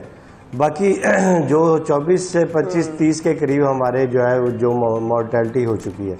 हमारा जो इसमें प्रोटोकॉल है वो यही है कि हम जहाँ पे भी एक केस भी देखते हैं, हम पूरे उस एरिए को, चाहे वो छोटा गांव हो बड़ा गांव हो, उस पूरे एरिया को हम वैक्सीन करते हैं। हमारे पास वैक्सीन अवेलेबल है और एक अच्छी क्वांटिटी के अंदर हमारे पास वैक्सीन अवेलेबल है। हम जहाँ पे एक केस भी होता है हम वहाँ से 400 से लेके 1000 तक वैक्सीन पूरे नहीं, ये देखें ये बिल्कुल एक वायरल बीमारी है। इसमें वैक्सीन का जब असर होना है तो वो अपने 21 दिन के बाद उसका जो है प्रॉपर उसका वैक्सीन का असर होगा। तो 100% ये वैक्सीन हर जानवर को नहीं लगेगी, क्योंकि ये जो इम्यूनिटी को ये ब्रेक डाउन करती है। लेकिन जो जहाँ तक ये जो अमवात का ताल्लुक है, वो इसकी मेन वजह ये है कि जब कोई भी वायरल डिजीज़ किसी भी जानवर पे हमला करती है तो और बहुत सारी बीमारियाँ उसके ऊपर, क्योंकि इम्यूनिटी का ब्रेकडाउन होता है और बहुत सारी बीमारियां उसके ऊपर हमला कर देती हैं। हमारे पास जितने भी अब तक गांव हैं, तकरीबन 400 के करीब गांव हैं जो इन्फेक्टेड हैं, और 400 के 400 ही हमने वैक्सीन की है। और हम हर वक्त फार्मर को ये कहते हैं कि आप इससे कोई पैनिक होने की ज़रूरत नहीं है। ये चूँकि बड़ी इसलिए थी कि जो ईद कुर्बान गुजरी है उसमें बहुत ज़्यादा एनिमल की मूवमेंट हुई है, और मूवमेंट की वजह से बहुत सारे एनिमल जो इन्फेक्टेड थे वो उनके साथ कांटेक्ट हुआ तो उनके साथ हो सकती है। लेकिन ये इसमें बिल्कुल हकीकत नहीं है कि ये जानवर जो है ये खाने के काबिल नहीं है या इसकी अपने मुतासिर होगा। ये जहाँ पे गंदगी होगी, जहाँ पे मच्छर होंगे, जहाँ पे टिक्स होंगे, वहाँ पे ये जानवर जो बीमारी है वो बताया जाता है हमने कि फौरी तौर पर डिजीज का शिकार हो गए जानवर, तो उनको मदद किस तरीके से फराम की जाती है? क्या उन तक वैक्सीन फौरी तौर पर पहुंचाई जाती है? क्योंकि अगर ये बताया जा रहा है कि वो एक दफा शिकार हो जाते हैं लंपी स्किन डिजीज का, उसके बाद वैक्सीनेशन का फायदा है? नहीं, मैं ये बताता हूँ कि जब वैक्सीन एक बार हो जाए, जब एक दफ़ा जानवर इन्फेक्टेड हो जाता है तो उसको फिर वैक्सीन नहीं की जाती, लेकिन उसके सारे प्रेमिसेस में की जाती है, क्योंकि फिर ख़तरा ये होता है, हम उसको एनिमल एट रिस्क बोलते हैं। तो ख़तरा ये होता है कि इस जानवर के ऊपर जो चिचड़ है, कोई टिक्स है, कोई मच्छर है, वो इसको काट के उसके ऊपर बैठेगा तो उसे भी इफ़ेक्ट करेगा। लेकिन सरेदस्त है वो जो जानवर जो इन्फेक्ट हो चुका है, उसका सिर्फ स्वाय एक सपोर्टिव थेरापी से या उसकी बुखार होगा तो बुखार उतारने वाली दवाइयाँ दी जाएंगी, वो उससे इलाज होता है। बाकी उसको जब इन्फेक्टेड हो जाता है तो उसको हम वैक्सीन बिल्कुल नहीं करते। बिल्कुल ठीक है, बहुत शुक्रिया डॉक्टर हैदर, आप आए और आपने एक बहुत ही अहम मसले के ऊपर जो है आपने बात भी की, और लंबी स्किन के हवाले से इस तरह जानवरों बेजुबान जानवरों की जो है मौत वाक़ई हो रही है। मेरा दुआ है और हमारी जो है कोशिश ये रहेगी कि अब हम अगली दफ़ा जब लंबी स्किन की बात करें तो जब जानवरों की अमवात के हवाले से जो है ना ये ना खबर हो, क्योंकि बड़ा दुख हो रहा है उनकी इस हालत को देखकर और जानकर। प्रोग्राम में आगे बढ़ते हैं और अब आपको मिलवाते हैं जनाब कबायली इजला के मसाइल उजागर करने वाले किसी एक शख्सियत से। बिल्कुल, इनका नाम है जमायमा अफरीदी और इनका ताल्लुक है कबायली जिला खैबर की तहसील लंडी कोतल से, और वो काफ़ी अरसे से खैबर पख्तूनख्वा में ख़ास तौर पर कबायली इलाकों में मुख्तलिफ मौज़ूआत पर डॉक्यूमेंट्रीज बना रही हैं, और डॉक्यूमेंट्रीज के साथ साथ जो है वो सेमिनार्स का भी मुनक्कद जो है वो कराती हैं। हाल ही में उन्हें वाशिंगटन DC में यूथ इम्पैक्ट अवार्ड से नवाजा गया। ये अवार्ड उनको कब मिला, कैसे मिला, क्यों मिला, ये सब कुछ हम जानना चाह रहे हैं, और इसका जो मकसद है खासतौर पर वो क्या था इस अवार्ड का, ये सब कुछ जानने के लिए हमने राब्ता किया। जमायमा अफरीदी आज हमारे साथ शो में मौजूद है, उनसे हम बात करेंगे। जमायमा, आपको खुशामदीद कहेंगे सुबह सवेस्तान में, गुड मॉर्निंग। उम्मीद है आप खैरियत से होंगी, ठीक ठाक होंगी। जमायमा, सबसे पहले तो ये बताएं यूथ इम्पैक्ट अवार्ड क्या है, किन कामों की वजह से आपको ये अवार्ड मिला है? सबसे पहले तो बहुत बहुत शुक्रिया कि आप लोगों ने मुझे अपने शो पे इनवाइट किया है। सो यूथ इम्पैक्ट अवार्ड बेसिकली एक ऐसा अवार्ड है जो कि एक नौजवान को मिलता है जो अपनी सोसाइटी में मुख्तलिफ ऐसे एक्टिविटीज़ या ऐसे काम करते हैं जो कि अपनी सोसाइटी की बेहतरी के लिए करते हैं, और ख़ासकर रिलीजियस फ्रीडम और फिर वुमेन जो एम्पावरमेंट और वुमेन इशू पे जो होता है वो जो काम करते हैं उनको ये अवार्ड मिलता है। और इसकी सिलेक्शन क्राइटेरिया ये होती है कि फ्राम अराउंड द ग्लोब मुख्तलिफ जो यूथ की कैटेगरी में जो लोग आते हैं वो नॉमिनेट होते हैं, और फिर लेटर ऑन उनमें से एक मेल या फीमेल सेलेक्ट होता है। तो वाशिंगटन DC में इस बार इंटरनेशनल रिलीजियस समिट हुआ था, जिसमें इंटरनेशनल रिलीजियस फ्रीडम के रिलेटेड डिफरेंट सेशंस हुए थे, और इसमें डिफरेंट अवार्ड्स भी थे, जिसमें एक यूथ इम्पैक्ट अवार्ड भी था। तो फिर उसमें मैं पहले नॉमिनेट हुई थी और फिर बाद में सेलेक्ट भी हुई थी। तो ये हर उस शख्स को मिलता है जो कि अपने इलाके में काम करता है या करती है। जबरदस्त। तो कैसे मैं ये जानना चाहूंगी, और आई एम श्योर सब भी जानना चाहेंगे जमायमा, कि इस सफर का आगाज हुआ कैसे? सो बेसिकली मैं मुख्तलिफ शोबों में पहले पार्टिसिपेट लेती थी। मैं पहले स्पोर्ट्स पर्सन भी थी, लेकिन मुझे ये फील होता था कि जो हमारे इलाकों के प्रॉब्लम्स है या हमारे इलाकों में जो मुख्तलिफ अपॉर्चुनिटी है जो नहीं मिलती, वो सही से हाईलाइट नहीं होती, और लोग सही से जो मेन स्ट्रीम मीडिया है वहाँ तक नहीं जाती। तो फिर पहली बार TNN जो थे वो मोजो ट्रेनिंग दे रही थी, मोबाइल मोजो ट्रेनिंग, तो उस पर मुझे बहुत ज़्यादा इंटरेस्टिंग लगा, क्योंकि पहले तो मुझे ये लगा कि हम जो अपने मसाइल है वो खुद हाईलाइट कर पाएंगे, क्योंकि मुझे पता है कि बाहर से अगर लोग आएंगे तो वो इतना नहीं जान पाएंगे अगर हम खुद ही अपने मसाइल को आगे नहीं लेकर जाएंगे और आगे नहीं अपने इलाकों के बारे में ज़्यादा जानते हैं। वो कबायली अजला को किन मसाइल का सामना है, किन मसाइल का आप ज्यादा जिक्र करती हैं अपनी डॉक्यूमेंट्रीज में या हमको हाईलाइट करती हैं? तो मेरी जो डॉक्यूमेंट्रीज होती है या मैं जितने भी सेशन कराती हूँ या जितने भी प्लेटफॉर्म पे मैं बात करती हूँ तो ज़्यादातर वुमेन के रिलेटेड ही होती हैं, क्योंकि वुमेन जो है वो बहुत ज़्यादा वनरेबल है हमारी कम्युनिटी में। सबसे पहले तो वहाँ पे एज सच अपॉर्चुनिटीज़ नहीं है। अगर हम अपॉर्चुनिटीज़ की बात करें तो वुमेन तो बहुत, जो ख़वातीन है वो तो बहुत दूर की बात है, इवन जो हमारे मेल है उनको भी सही से अपॉर्चुनिटीज़ नहीं मिलती। तो सबसे बड़ी जो हमारी मसाइल है वो ये है। बहुत से लोग ये कहते हैं कि हमारे इलाके के लोग बहुत ज़्यादा सख्त है, वो इसीलिए है क्योंकि उन्होंने कभी ऐसी अपॉर्चुनिटीज़ नहीं देखी। अगर अब हम यहाँ पे देखें, पहले लोग एजुकेशन को सही नहीं मानते थे, लेकिन अब जो स्कूल बन रहे हैं तो लोगों की जो माइंडसेट है वो चेंज हो रही है। लोग ये समझते हैं कि एजुकेशन दोनों की बहुत ज़्यादा ज़रूरी है। तो मैं ये समझती हूँ कि अगर वहाँ पे फैसिलिटीज होंगी तब ही हम आगे बढ़ेंगे। आपने रिलीजन के हमांगी के हवाले से भी कि उसकी भी जो है उस पर आपने उस सब्जेक्ट पर बहुत काम किया है, कुछ बताएंगे किस हवाले से आपने काम किया, कैसे काम किया, किस तरह आइडिया आया कि इस मजहबी हमांगी पे काम किया जाए? इसका तो सबसे पहले मुझे तब अंदाज़ा हुआ, हमारे जो नंदी कोतल है वहाँ में क्रिश्चियन कम्युनिटी भी है। तो मैं नोट करती थी, हम जब स्कूल में होते थे तो उनके साथ बहुत ज़्यादा डिस्क्रिमिनेशन होती थी। मुझे खुद लोग कहते थे कि इनके साथ खाना नहीं है, इनके साथ पीना नहीं है क्योंकि ये गैर मुस्लिम है। लेकिन मेरे अब्बू ने मुझे बिल्कुल तो मेरे अब्बू ने हमेशा मुझे ये सिखाया कि नहीं, हमें किसी को भी रिलीजन के बेस पे जज नहीं करना। तो उसी टाइम से मैंने ये किया था कि मैं रिलीजियस फ्रीडम और इंटरफेथ हार्मनी पे काम करूंगी, ताकि जो लोगों का माइंडसेट है कि नहीं ये मुस्लिम नहीं है या ये जो क्रिश्चियन है वो ये सोचते हैं कि नहीं ये क्रिश्चियन नहीं है, तो इस चीज़ को इस पे हमें काम करना है। तो इसके लिए मैंने पहले तो ये किया था कि डिफरेंट जो सेशंस है वो अरेंज करती थी, बट फिर मुझे लार्जर ऑडियंस को भी अप्रोच करना था, तो उसके लिए मैंने जो डॉक्यूमेंट्री फिल्म्स है वो स्टार्ट की है, वो स्टार्ट कर दी थी। ये लार्जर ऑडियंस को एंगेज करने के लिए खासतौर पर जो आपने डॉक्यूमेंट्रीज बनाना शुरू की जमाइमा, मुझे थोड़ा सा इस हवाले से बताइएगा। मैं बड़ा क्यूरियस हो रहा हूँ कि आप डॉक्यूमेंट्रीज बाकायदा जो शूट करती हैं, डॉक्यूमेंट्री बनाना कोई आसान काम नहीं है, इससे बड़ा डिटेल में काम होता है, एडिटिंग का काम भी होता है और बहुत सारे तरीके अपनाए जाते हैं। आप बाकायदा डॉक्यूमेंट्री पूरी खुद शूट करती हैं, खुद बनाती हैं, उसको डायरेक्ट कर रही होती हैं, या क्या आपका क्या किरदार होता है खासतौर पर एक डॉक्यूमेंट्री के अंदर?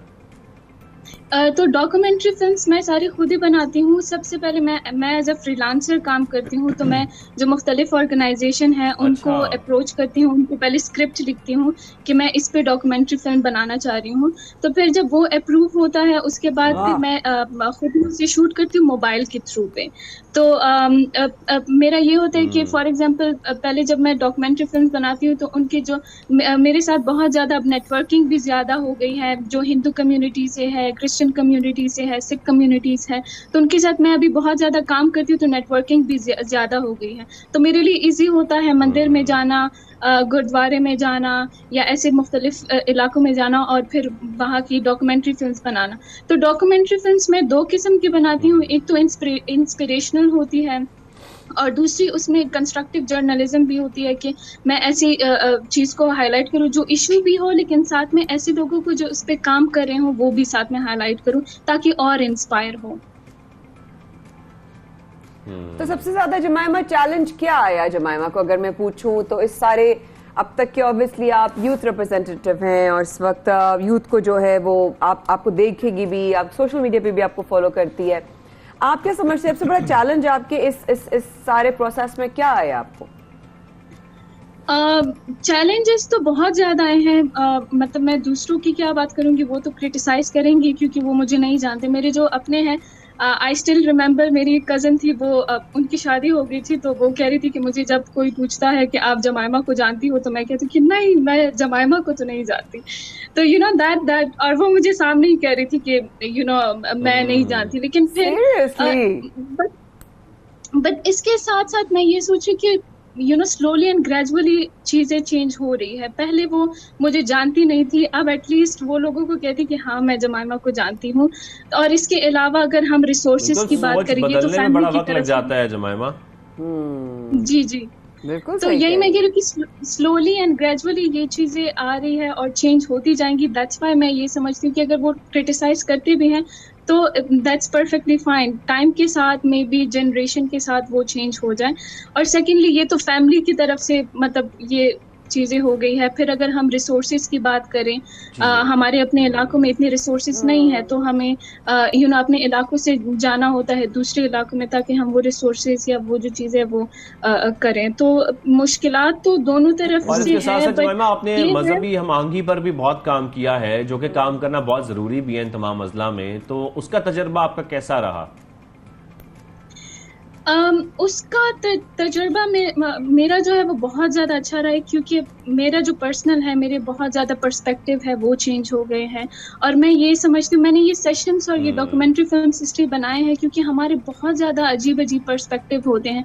मैं खुद जब यूनिवर्सिटी में आती हूँ या कहीं पे जाती हूँ तो लोग ज़्यादातर मुझे कहते हैं कि तुम गैर मुस्लिम के साथ काम, या ज़्यादातर ये वर्ड यूज़ करते, ये हमें यूज़ भी नहीं करना चाहिए, लेकिन वो ये यूज़ करते कि आप उनके साथ काम करते हो, आप जो है ये चीज़ें गुनाह है, और आप अगर उनके साथ खाते हो तो वो भी गुनाह है। तो ऐसे मुख्तलिफ बातें मुझे सुनने को मिलती है, बट फिर मैं ये सोचती हूँ कि नहीं, अगर मैं ही काम करना स्टॉप कर दूंगी तो फिर इनका माइंड कौन चेंज करेगा। तो दैट्स व्हाई ये सेशन, और इसके साथ बहुत से ऐसे लोग जो कि कहते थे कि ये गुनाह है, इनके साथ खाना आप पीना जमाइमा गुनाह बहुत है। सारी लड़कियों के लिए, बहुत सारी बच्चियों के लिए इंस्पिरेशन होंगी, और यकीनी तौर पर जब वो आपका काम देखती हैं तो वो आपसे ही सीखेंगी भी और अपने आप को भी आगे ये मुख्तलिफ प्रोफेशंस में। तो इस तरीके से तो आप माशाल्लाह बहुत अच्छा काम कर रही हैं। लेकिन मुझे ये जरूर बताइए कि अब आपके मुस्तकबिल में प्लान्स क्या हैं? ये तो डॉक्यूमेंट्रीज आप बना रही हैं ऑलरेडी, और बड़ी ऑडियंस को एंगेज भी कर रही हैं अपना मैसेज पहुंचाने के लिए, लेकिन अब आपका क्या प्लान है आने वाले वक्त में? आप क्या करने जा रही हैं? सो मैंने इस पे काम स्टार्ट भी किया है, और ये मेरे मतलब जो फ्यूचर गोल है वो ये है कि मैं एक ऐसा प्लेटफॉर्म बनाऊं जिसमें जो हमारे यंग वुमेन है वो सिर्फ वुमेन के लिए होगा। वो पहले हम उनको ट्रेन करेंगे ताकि वो भी डॉक्यूमेंट्री फिल्म्स बनाए from different faith, from different community, और वो पहले हम उनसे ट्रेन करेंगे कि हम डॉक्यूमेंट्री फिल्म्स कैसे बनाएंगे, किस तरीके से बनाएंगे। फिर लेटर ऑन वो हमारे लिए अपने इलाकों से काम करेंगे और ऐसे मसाइल और ऐसे इंस्पिरेशन लाएंगे ताकि वो हम अपने प्लेटफॉर्म पे हाईलाइट करें। क्योंकि मैं ये समझती हूँ, क्योंकि अगर मैं जितना भी कहूँ कि नहीं मुझे इंटरफेथ हार्मनी पे खुद ही काम करना है, वो नहीं हो पाएगा। तो जितने मैं नेटवर्किंग ज़्यादा करूँगी, जितने मैं ज़्यादा फीमेल्स को एंगेज करूँगी, उतना ही लोग ज़्यादा अवेयर होंगे और उतना ही ज़्यादा हमारे इलाके में पीस आएगा। बस जाते जाते दे दीजिए जमाइमा कि आपकी तरह और भी बच्चियां अगर जो आगे बढ़ना चाहती हैं, आपका साथ जो है जुड़ना चाहती हैं या कुछ और अलग करना चाहती हैं, उनको क्या मैसेज देंगी? मेरा बस यही मैसेज होगा कि हर फीमेल जो है वो बहुत ज़्यादा क्रिएटिव भी है, बहुत ज़्यादा हुनर भी रखती है और आगे बढ़ने का जज्बा भी रखती है। बट हम ऐसी सोसाइटी में रह रहे हैं जो कि पेट्रियार्कल है।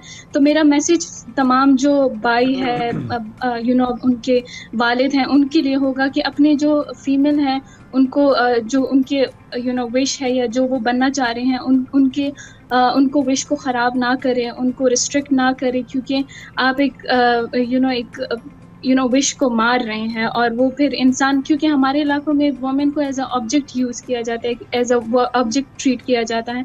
तो मेरा यही मैसेज होगा कि अपनी फीमेल पे यकीन करें और उन्हें आगे बढ़ने के मौके दें। थैंक यू सो मच मामा, आपसे मिलकर, आपकी आवाज़ सुनकर, आपके ख्यालात जानकर और आपकी काविशों के बारे में जो है वो आज हमें पता चला। बहुत खुशी हुई आपसे मिलकर, और बहुत सारी दुआएं हैं आपके लिए और बहुत सारी और बच्चियों के लिए जो आगे बढ़ना चाहती हैं और पाकिस्तान के लिए बहुत इस तरह का काम करना चाहती हैं, जैसे पाकिस्तान का इमेज जो है वो निकल कर आता है। यूथ की बात करते हैं तो यूथ की और बहुत सारी बात होती है, लेकिन यूथ इलेक्शन कोटा जो है वो उसके हवाले से जो है वो अगला सेगमेंट हमारा है। क्या हम अभी बात कर रहे हैं, हम वक्फे की तरफ जा रहे हैं? हम ब्रेक लेंगे और ब्रेक के वापस आएंगे पर कुछ दीगर सेगमेंट्स हैं जिसका मैंने जिक्र किया, उन पर बात करेंगे।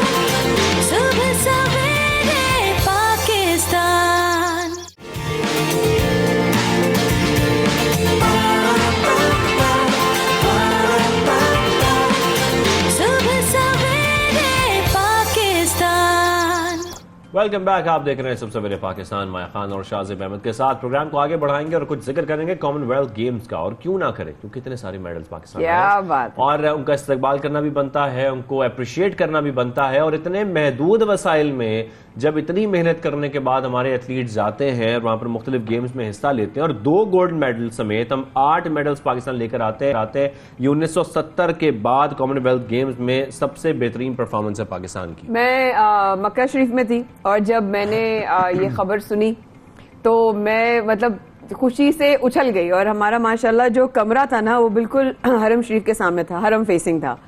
तो मैंने कहा अल्लाह तेरा शुक्र है, कितनी अच्छी खबर सुनने में आई है। फिर शाहजेब का स्टेटस, फिर सब लोगों ने जो लगाया हुआ था वो स्टेटस देखकर फिर मैंने देखा वो जिस तरह वो वीडियो है ना, जिस तरह उन्होंने उस पर थ्रो किया है, उसके बाद उन्होंने जो पूरा जो बेसिकली इस तरह अनाउंस हुआ था, वो गूज बम्प्स दे रहे थे जितनी दफा वो वीडियो देखी है ना। आप जैवलिन थ्रो की बात कर रही हैं, वाकई अरशद नदीम ने जो थ्रो की थी वो अपने रिकॉर्ड भी तोड़ दिया सीरियसली, और ये तो कमाल ही हो गया। 90.18 मीटर्स की थ्रो की थी और उसको देखकर सब लोग हैरान रह गए। खैर, नूर दस्तगीर भट्ट जिन्होंने गोल्ड मेडल जीता वेट लिफ्टिंग में, अरशद नदीम जिन्होंने जैवलिन थ्रो में गोल्ड मेडल जीता। इसके अलावा भी हमारे तमाम जो एथलीट्स थे, जो हमारे तमाम खिलाड़ी थे, उन्होंने बेहतरीन वहां पर परफॉर्म किया। लेकिन रेसलर्स ने भी हम अगर नाम लेते चले तो शरीफ ताहिर, इनाम भट्ट और जमान अनवर ने सिल्वर मेडल हासिल किए। हमें ज्वाइन किया इस वक्त कॉमनवेल्थ गेम्स के सिल्वर मेडलिस्ट पाकिस्तानी रेसलर इनाम भट्ट, जो कि हमेशा हमारे साथ होते हैं। बहुत सारे सेगमेंट्स हम उनके साथ कर चुके हैं, बहुत सारी बातें उनके साथ होती हैं और उनसे ही आज हम मुलाकात करेंगे और जानने की कोशिश करेंगे क्या हुआ। उनकी तैयारी भी हमने पूछी थी पहले भी, क्या तैयारी हो रही है, किस तरह कर रहे हैं, क्या चैलेंजेस होंगे, तो इनसे बात करते हैं। इनाम भट्ट, आपको खुशामदीद कहेंगे सुबह सवेरे पाकिस्तान ने। इनाम, सबसे पहले तो आपको बहुत बहुत मुबारक हो, बल्कि आपको भी और आपके साथ तमाम रेसलर्स को भी और तमाम एथलीट्स को। बेहतरीन खेल पेश किया गया, पाकिस्तान के लिए सिल्वर मेडल इस दफा आपने जीता है। आपके क्या जज्बात हैं, पहले वो हमारे साथ शेयर करें, फिर बात आगे करेंगे। बिस्मिल्लाहिर्रहमानिर्रहीम, thank you so much for having me on this beautiful show. जी अल्हम्दुलिल्लाह, अल्लाह ताला का बड़ा ही शुक्र अदा करते हैं। अल्लाह के फजलो करम के साथ कॉमनवेल्थ में सिल्वर मेडल जीता। फर्स्ट 3 फाइटें मैंने विन की, फाइनल के लिए क्वालिफाई किया। अनफॉर्चुनेटली गोल्ड नहीं जीत सके, लेकिन मैं समझता हूँ कि जब कॉमनवेल्थ का मुकाबला होता है, पूरी दुनिया के टॉप 72 कंट्रीज इसमें पार्टिसिपेट करते हैं और इन कंट्रीज़ में इतने बड़े लेवल पर कम्पीट करना और फिर सिल्वर मेडल जीतना, मैं समझता हूँ कि बहुत बड़े फख्र की, बहुत बड़े शुक्र का मुकाम है। बिल्कुल गोल्ड मेडल होता तो वो ज़्यादा खुशी थी उसकी कि मैं अपने मुल्क का तराना भी जो है वहाँ पर सुनता। लेकिन चले, मैं समझता हूँ कि गोल्ड मेडल ना सही सिल्वर मेडल मिल गया, तो ये मेडल मैं समझता हूँ कि पूरे पाकिस्तान आपके मेडल की उससे ज्यादा खुशी है क्योंकि आप ये मेहनत करके सिल्वर मेडल जीत के लेके आए हैं। बिल्कुल ऐसा ही है। अच्छा, अब अगर पूछे वैसे ही हर प्लेयर का एक होता है ना, जरा टेक अवे होता है कि भाई यहाँ पर मुझे थोड़ा सा लगता है कि कमी मुझसे रह गई या मुझसे शायद यहाँ पे मिस्टेक होगी जो मैं नेक्स्ट टाइम उसको रिपीट नहीं करूँगी। मिस्टेक्स तो होती हैं, उनसे हम लर्न करते हैं। तो क्या कि मैच से कबल ऑब्वियसली आपकी इंजरी भी गालिबन हमें सुनने में आया है कि इंजरी भी हो गई थी, ऐसा है? जी बिल्कुल। फाइनल का मुकाबला तो किसी भी इवेंट का हो, बहुत ज़्यादा टफ मुकाबला होता है और फाइनल में पहुंचने से पहले मैंने 3 खिलाड़ियों को हराया। स्कॉटलैंड के खिलाड़ी को मैंने हराया, ऑस्ट्रेलिया के खिलाड़ी को हराया, साउथ अफ्रीका के खिलाड़ी को मैंने नॉकआउट किया सेमीफाइनल में। और अनफॉर्चुनेटली सेमीफाइनल के दौरान मेरे घुटने में मुझे इंजरी का सामना करना पड़ा और बिल्कुल उसके 1 घंटे के बाद ही हमारा फाइनल का मैच था, जिसमें मुझे टाइम नहीं मिल सका और मैंने वो इंजरी के दौरान ही अपनी फाइट को कंटिन्यू मुझे करना पड़ा और उसी दर्द के साथ मैं खेला। और इसके बावजूद भी अल्हम्दुलिल्लाह मैंने बहुत अच्छा मुकाबला किया, बहुत ज़्यादा क्लोज फाइट थी और अल्हम्दुलिल्लाह इससे पहले मैं 2010 में भी पाकिस्तान के लिए गोल्ड जीत चुका हूँ, इंडियन खिलाड़ी को हराया था। 2016 में भी मैंने गुवाहाटी के मुकाम पर भी इंडियन खिलाड़ी को हराकर गोल्ड जीता, 2018 में भी हराया। तो मैं समझता हूँ कि जीत और हार खेल का हिस्सा है। आपने अपना 100% देना होता है। आपकी कोशिश ये होती है कि आप अपने मुल्क के लिए मैक्सिमम करें और प्रेशर कोई ऐसा मैं नहीं समझता कि इतना होता है, क्योंकि आपने एक एफर्ट की होती है, दुआ आपके साथ पूरे पाकिस्तान की होती है, तो आपने बस अपना 100% देना होता है। और इस इंजरी में भी मैंने अल्हम्दुलिल्लाह 100% दिया। फिर जो अल्लाह ताला ने किस्मत में लिखा हुआ था वो हमें मिला। सिल्वर मेडल बहुत बड़ी अचीवमेंट है, बिल्कुल है, इंशाल्लाह इससे भी ज्यादा मेहनत करेंगे, इस सिल्वर मेडल को इंशाल्लाह गोल्ड में बदलेंगे। और इसके साथ साथ जब हम महदूद वसाइल का जिक्र करते हैं तो सहूलियात भी मैसर नहीं है हमारे एथलीट्स को, और ऐसे में इतने गोल्ड मेडल भी ले आना, फिर सिल्वर मेडल भी ले आना, ब्रॉन्ज भी ले आना, बहुत बड़ी कामयाबी है मेरे ख्याल में। लेकिन अगर हम कंपैरिजन करें दीगर ममालिक से तो पाकिस्तान के पास सहूलियात कितनी कम है और कितनी महदूद है, खासतौर पर हमारे एथलीट्स के लिए जिन्होंने पार्टिसिपेट करना होता है। बिल्कुल, देखें कॉमनवेल्थ के लिए हमारा पाकिस्तान स्पोर्ट्स बोर्ड ने कैंप लगाया हुआ था। तकरीबन 6 माह के लिए हम लाहौर सेंटर में ट्रेनिंग कर रहे थे। पाकिस्तान रेसलिंग फेडरेशन ने हमें कोचेस प्रोवाइड किए थे, खिलाड़ी थे, और इसके अलावा पाकिस्तान ओलंपिक एसोसिएशन ने हमें स्कॉलरशिप लेकर दिया हुआ था। लेकिन जब हम कंपैरिजन करते हैं दूसरे ममालिक से तो उनके बजट बहुत ज़्यादा होते हैं, बहुत ज़्यादा उनको इवेंट दिए जाते हैं। अगर हम इंडिया की बात करते हैं तो उनके तमाम खिलाड़ी बैरून ममालिक में ट्रेनिंग कर रहे थे, और अगर बाकी मुल्कों की बात करें, इवन बांग्लादेश जैसे जो ममालिक हैं और इसके अलावा जो नेपाल जैसे ममालिक हैं वो भी दूसरे कंट्रीज़ में ट्रेनिंग कर रहे थे। तो अनफॉर्चुनेटली हमें इंटरनेशनल ट्रेनिंग का मौका नहीं मिला। पाकिस्तान में हमने ट्रेनिंग की, भरपूर ट्रेनिंग की, और उसी की वजह से आज हमने ये जो मेडल हैं ये जीते हैं। तो आने वाले जो वक्त है और आने वाले जो इवेंट है उनके लिए हमें ज़्यादा से ज़्यादा फोकस करना चाहिए कि हम अपने खिलाड़ियों को इंटरनेशनल ट्रेनिंग करवाएं ताकि हमारे जो मेडल्स की तादाद है वो और ज़्यादा। लेकिन वही वाली बात है ना कि मुसलसल आप जो है मेडल्स जीत रहे हैं मुल्क के लिए। कितने खिलाड़ी शाहजेब ने अभी लिस्ट भी शेयर की, क्या वजह है कि हमारे जो एथलीट्स हैं उस तरह परफॉर्म नहीं कर पाते जिस तरह करना चाहिए, या बल्कि ये कहेंगे हम नहीं, हमारे लिए तो आप लोग जीत कर आए, हमें खुशी है, आप लोग खेल के भी आए, हमारे लिए खुशी है, आप लोग रिप्रेजेंट भी करते हैं, हमारे लिए खुशी है। लेकिन एथलीट्स को खुद होता है कि यार हम थोड़ा और अच्छा कर सकते हैं, हम थोड़ा और, उसकी क्या वजह है? जी अल्हम्दुलिल्लाह, अल्लाह ताला के फजलो करम से मैं 2010 से पाकिस्तान के लिए इंटरनेशनल लेवल पे खेल रहा हूँ और पाकिस्तान के लिए मेडल जीत रहा हूँ। इस पे मैं जितना अल्लाह का शुक्र अदा करूँ उतना ही कम है। बस कोशिश ये होती है कि मैं अपनी जो रूटीन है उसको नहीं टूटने देता। डेली 2 टाइम जो है वो प्रैक्टिस करता हूँ और बहुत ज़्यादा मैं अटैच रहता हूँ इंटरनेशनल जो खिलाड़ी हैं उनसे। बहुत ज़्यादा एक एक्टिविटी रहती है कि मैं देखूँ कि बाहर के खिलाड़ी कौन सी ट्रेनिंग कर रहे हैं और किस लेवल पर इवेंट खेल रहे हैं, उनकी वीडियो एनालिसिस करना और इस तरह की चीज़ें मैं कोशिश करता हूँ कि मैं जितनी अपने तौर पर कर सकता हूँ मैं करूँ। और माशाल्लाह अब तो पाकिस्तान की में बहुत सारा टैलेंट नज़र आ गया है हमें। जैसे अरशद नदीम माशाल्लाह पाकिस्तान के लिए बहुत बड़ी अचीवमेंट उन्होंने ली है। नू दस्तगीर हैं, महूर आपको नज़र आती हैं बैडमिंटन में। इसके अलावा शजर अब्बास माशाल्लाह 100-200 में नज़र आ रहे हैं और रेसलिंग में बहुत सारा टैलेंट नज़र आया है। तो डेफिनेटली ये वो तमाम खिलाड़ी हैं जो पाकिस्तान को इंटरनेशनल लेवल पे रिप्रेजेंट कर सकते हैं। बस कोशिश इस चीज़ की है कि इनको ज़्यादा से ज़्यादा ग्रूम किया जाए, इनको फैसिलिटीज़ प्रोवाइड की जाएं और इनसे भी पाकिस्तान के लिए मेडल जीते। नहीं, हमारे तमाम एथलीट्स की बहुत बड़ी कामयाबी है इतने मेडल जीत कर आना इतने महदूद वसाइल में। कहीं तो ये भी कहा जा रहा था कि कोचेस तक नहीं थे और बगैर कोच के जाना और फिर मेडल, वो भी गोल्ड मेडल जीत कर आ जाना, सिल्वर मेडल जीत के आना, ये बहुत बड़ी कामयाबी है, वो भी इतने तमाम ममालिक से कम्पीट करके।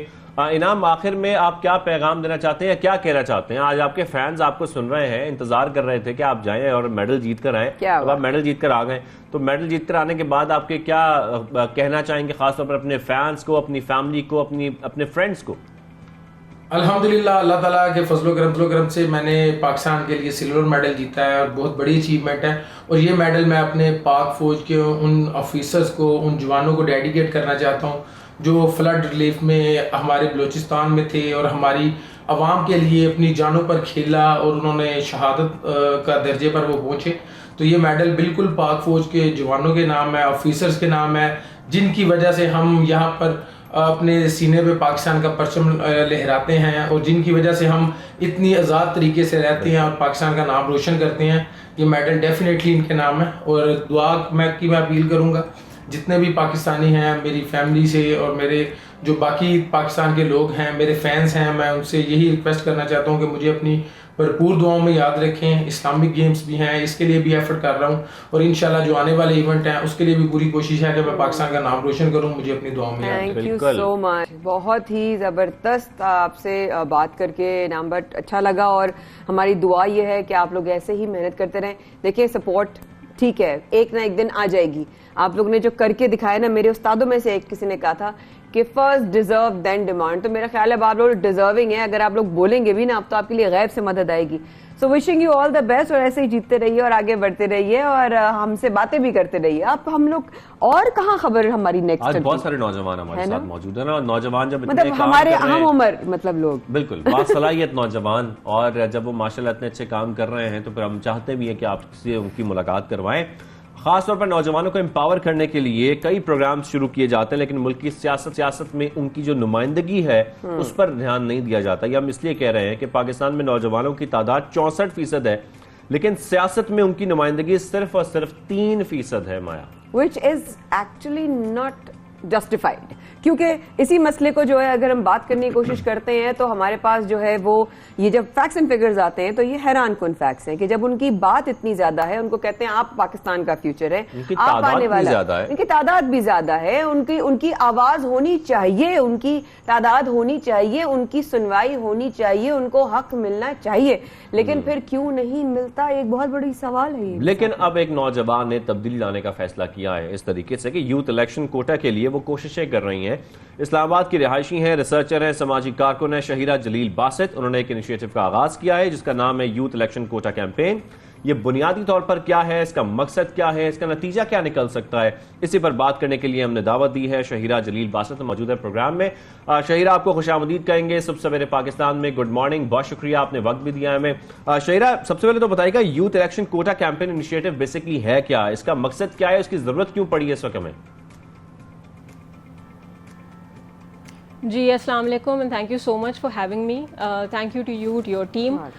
देखिए, यूथ इलेक्शन कोटा कैंपेन की ज़रूरत इसलिए पड़ी है कि पाकिस्तान में इस वक्त 64% जो पॉपुलेशन है वो 30 साल से कम उम्र की है, और जो 15 से 29 का एज ग्रुप है जिसे आप यूथ कहते हैं, वो भी 1/3 है पाकिस्तान की पूरी आबादी का। और सबसे इंपॉर्टेंट बात यह है कि पाकिस्तान की तारीख में कभी भी इतनी बड़ी तादाद में यूथ पॉपुलेशन नहीं रही है।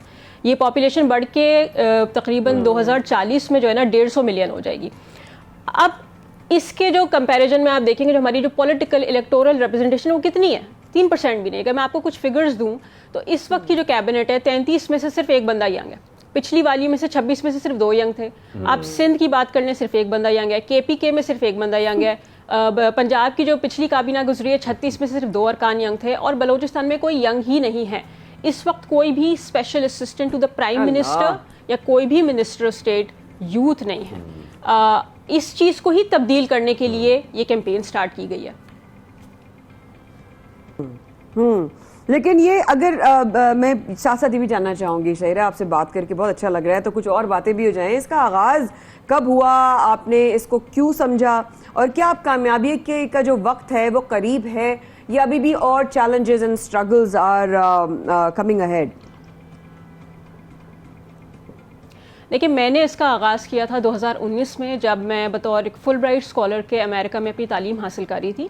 वहाँ पे मुझे बड़ा इत्तेफाक हुआ यंग लोगों के साथ काम करने का, क्योंकि मेरी एक कज़न थी सबीका शेख, जो टेक्सास में एक स्कूल शूटिंग हुई थी, वो भी एक एक्सचेंज प्रोग्राम में गई थी, 17 साल की थी। टेक्सास की स्कूल शूटिंग में उनका मर्डर हो गया, जिसके बाद अमेरिका की जो गन वायलेंस मूवमेंट है उसमें मैं काफ़ी मुझे काम करने का मौका मिला यंग लोगों के साथ। तो वहाँ मैंने एक चीज़ नोट की कि यार यंग लोग इतने मुतहरिक हैं तो पॉलिसीज़ में तब्दीली क्यों नहीं आ रही। और वहाँ से मेरे सफ़र का आगाज़ हुआ 2019 से, कि मैंने पूरे 3 साल का प्रोसेस लगाया जिसमें मैंने दुनिया भर की लिटरेचर को स्टडी किया, पॉलिसीज़ को स्टडी किया, रिसर्चर से बात करी, एक्टिविस्ट से बात करी, और बिल आखिर एक बिल तैयार किया मैंने। 2 पेज का बड़ा सिंपल सा बिल है। पाकिस्तान का जो इलेक्शंस एक्ट है 2017 का, उसमें 3 तरमीमें करता है ये बिल। पहली तरमीम यह है कि हर पॉलिटिकल पार्टी पे कानूनन लाजिम होगा कि 25 से 35 साल के जो नौजवान हैं, और बिलखुसूस वो नौजवान जो कि अंडर रिप्रेजेंटेड तबकात से ताल्लुक़ रखते हैं, MNA, सेनेटर्स और इलीट लोगों के बच्चों की बात नहीं कर रहे हैं, मुतवस्सित तबके के नौजवानों की बात करें, 25 से 35 साल के ऐसे नौजवानों को हर पॉलिटिकल पार्टी 30% इलेक्शन टिकट्स देगी। दूसरी डिमांड ये है कि जब ये लोग इलेक्ट होकर आ जाएंगे तो पार्टी की जो लीडरशिप पोजीशन होती है ना, जो सेंट्रल एग्जीक्यूटिव कमेटी हो गई, कोर कमेटी हो गई, या पार्लियामेंट की जो अपनी लीडरशिप पोजीशंस होती हैं, कैबिनेट मिनिस्ट्रीज होती हैं, इस मुल्क की जो लीडरशिप है उसका कम से कम 30% आप यूथ को देंगे। और आखिरी डिमांड ये है कि जब आप इलेक्शन में पॉलिटिकल पार्टीज इन कैंडिडेट्स को उतारेंगी तो ऑब्वियसली हम मुतवस्सित घरानों के लोगों की बात करें, उनके पास इतना पैसा नहीं होता कि करोड़ों रुपया इलेक्शन में लगाएं। तो तीसरी डिमांड ये कि पॉलिटिकल पार्टीज इनकी इलेक्शन कैंपेन को फाइनेंशियली सपोर्ट भी करेंगी। और आपके सवाल का जो दूसरा हिस्सा था कि ये आपकी डिमांड है, लेकिन शहीरा ये पॉलिसी में तब्दीली करना पाकिस्तान में आसान काम नहीं है। यहाँ पर बिल पेश करना कोई आसान काम नहीं है, वहां पर एजेंडे में शामिल कराना आसान नहीं है। इस सब में आपको यकीनी तौर पर बड़े चैलेंजेस आ रहे होंगे। मैं चाह रहा हूं कि थोड़ा सा आप उन चैलेंजेस का जिक्र करें कि अगर आपने इस बिल को सिर्फ इसी वजह से पेश करना कि वहां पर एटलीस्ट बहस हो जाए, हमारे पार्लियामेंट में इस बिल पर बहस होना ही बड़ा इंपॉर्टेंट है, क्योंकि हमारे यहाँ सीरियसनेस जो है हम खासतौर पर नहीं देखते अपने पार्लियामेंट में इन टॉपिक्स के ऊपर कि हमारी यूथ को एटलीस्ट इतनी गुंजाइश दी जाए। नौजवान हमारा फ्यूचर है, नौजवान लोगों से हमारी उम्मीदें वाबस्ता हैं, लेकिन उनको उसी तरीके से उतना वो हक और उनकी स्पेस नहीं दी जाती। तो इसके लिए कुछ चैलेंजेस आपको यकीनी तौर पर उसका सामना करना पड़ा होगा। आई थिंक कुछ चैलेंजेस तो एक अंडरस्टेटमेंट है, मुझे बस चैलेंजेस ही चैलेंजेस हैं। और आपने बहुत अच्छी बात की है अभी कि यूथ हमेशा कहा जाता है कि यूथ फ्यूचर है, हमें हमेशा कहा जाता है यूथ फ्यूचर है, फिर कहा जाता है यूथ फ्यूचर है, और फिर कहा जाता है यूथ फ्यूचर है। वो फ्यूचर कभी प्रेजेंट ही नहीं बनता है। तो जब इस बिल को लेके मैं इस्लामाबाद के अंदर पार्लियामेंटेरियन से मैंने मुलाकातें शुरू करी हैं, बाय द वे अब तक मैं 25 MNAs और सेनेटर्स से मिल चुकी हूँ। बहुत मुश्किल होता था, उनसे एक मीटिंग हासिल करना बहुत मुश्किल होता था। इसका काफ़ी दफ़ा मैंने तस्करा किया है कि उस मीटिंग को हासिल करने का प्रोसेस, फिर मीटिंग स्टार्ट होती थी, आप उनको अपना बिल पिच ही कर रहे होते थे कि वो सामने से अपनी ऑब्जेक्शंस बता देते थे। तकरीबन आई थिंक 90% 95% पार्लियामेंटेरियंस जिनसे मैं मिली उस बिल को लेके, उन्होंने मुझे मनफी ही रिस्पॉन्स दिया है। पर एक MNA थे राना इरादत जो फाइनली एग्री कर गए। I think he is a young MNA himself, तो probably that's also one of the reasons. तो वो इस बिल को टेकअप करने पे एग्री कर गए और उन्होंने इस बिल को मूव करवा दिया। इस साल मई 2022 में वो बिल जो है फाइनली इंट्रोड्यूस हो गया पार्लियामेंट के अंदर और अब standing committee on parliamentary affairs को रेफर कर दिया गया है और उम्मीद ये है कि इसी महीने में जो है वो स्टैंडिंग कमेटी इस बिल को हेयर करेगी, किसी भी दिन हो सकता है। तो चैलेंजेस तो बेतहाशा थे। अगर मैं I think probably I should write a book on it, कोई किताब मुझे लिखनी पड़ेगी, इतनी तवील थे वो चैलेंजेस के, लामुतनाती थे एक्चुअली। तो अभी से बात हुई, मतलब आप कह रहे हो कि आपने अभी तक 25 MNA से बात की, तो क्या किसी लीडरान में से कभी किसी से आपका राब्ता हुआ या वो बिल्कुल इम्पॉसिबल था? मतलब जिनसे 25 अगर अरकान से बात नहीं हो सकी तो लीडरान से कैसे आपका राब्ता होगा? वैसे कभी ट्राई किया किसी लीडर से मिलने के लिए? देखिए इत्तेफाक ऐसा हुआ था, एक्चुअली पहले तो मैंने ट्राई किया कि मैं हर पॉलिटिकल पार्टी के पास जाऊंगी ताकि कल को ये कोई ना कह सके कि जी आप हमारी पॉलिटिकल पार्टी के पास आ जाती तो आपका मसला हल हो जाता। आई थिंक ये मैटर जो है ना, ये नॉन पार्टिजन है, इसका ये हर पॉलिटिकल पार्टी का यूथ इस वक्त एक सेंट्रल इशू होना चाहिए। सही बात। तो मैं हर पॉलिटिकल पार्टी के पास गई और जहाँ तक लीडरान की बात है तो महज एक इत्तेफाक ही था कि मैं एक मीटिंग के लिए इसी बिल के हवाले से नेशनल असेंबली में मौजूद थी, तो इत्तेफाक से मुझे PMLN के जो है ना 4-5 लीडरान मिल गए, जिसमें शाहिद खान अब्बासी थे, ख्वाजा साद रफीक थे, एहसन इकबाल थे, खुरम दस्तगीर थे। तो जस्ट बाय द वे कहते हैं ना, जस्ट बाय द वे मेरी उनसे मुलाकात हो गई। लेकिन फैक्ट ये है कि इस मुल्क में एक आम शख्स का लीडरान से मैं आपसे कह रही हूँ MNAs और सेनेटर्स से तो इटसेल्फ, लेकिन लीडरान से एक मीटिंग रिक्वेस्ट करना, वो मीटिंग हासिल करना बहुत मुश्किल है। पहली बात तो आपके पास कोई जरिया नहीं है उनसे रब्ता करने का, अगर वो जरिया आपको मिल जाता है तो वो उनके पास एक्चुअली आपके लिए टाइम नहीं है। जबकि इंटरेस्टिंग बात ये है कि यही आपको जरिया मिल गया ना, आज आप 92 पर आ गई, आप बताएं ना। कोशिश नहीं करी थी मैं उनको उन्हीं के काम, उन्हीं की कानून साजी करें ना। इंपॉर्टेंट बात ये भी है कि MNAs के सामने आप ये मामला रखेंगे, वो तो कभी नहीं चाहेंगे कि यंगस्टर्स जो है वो पार्लियामेंट के अंदर आए, उनकी तो ऑलरेडी सीट्स वहां पर हैं। तो मेरे ख्याल में आपको पार्टी लीडरान से मिलना पड़ेगा, क्योंकि पार्टी टिकट्स उन्होंने ही देनी है और उन्होंने ही उन इलेक्टेबल्स को देनी है जो कि यंग होंगे, तो उनको सामने लाने के लिए आपको पार्टी लीडरान से ही मिलना पड़ेगा। ये बिल्कुल आपने सही बात की। इनफैक्ट मुझे एक MNA ने बताया था कि पाकिस्तान में फैक्ट ये है कि बहुत सारे यंग MNAs अगर आ भी जाए ना तो वो पार्टी लीडरशिप उनको फेवर ही नहीं करती है कि वो कोई एम्बिशियस किस्म की कानून साजी करें या वो कोई स्टैंड लें किसी इशू के ऊपर, क्योंकि पाकिस्तान में देखें मौरूसी सियासत ही रही है, पाकिस्तान में डायनेस्टिक पॉलिटिक्स रही है, हायरार्किकल पॉलिटिक्स है, कोई इंडिविजुअल्स पॉलिसीज नहीं बनाते, यहाँ पे पॉलिसी पे उस तरह से डिबेट नहीं होती है, कल्ट पॉलिटिक्स है, इंडिविजुअल्स को फॉलो किया जाता है। तो आपकी बात बिल्कुल सही है कि जब तक पॉलिटिकल पार्टीज के लीडर्स का इस बिल के हवाले से बाय नहीं मिलेगा, बहुत मुश्किल है कि ये बिल स्टैंडिंग कमेटी में अप्रूव होगा। लेकिन मुझे उम्मीद इसलिए कि करते करते 3 साल में आखिर ये स्टैंडिंग कमेटी तो पहुंच ही गया ना। मुझे पहले के लोग हमेशा कहते थे कि ये तो पार्लियामेंट के एजेंडा पर ही एजेंडा पर आ भी जाएगा तो इंट्रोड्यूस नहीं होगा, तो वही रिजेक्ट हो जाएगा और अगर फिर भी बहस हो गई तो स्टैंडिंग कमेटी में जाएगा ही नहीं।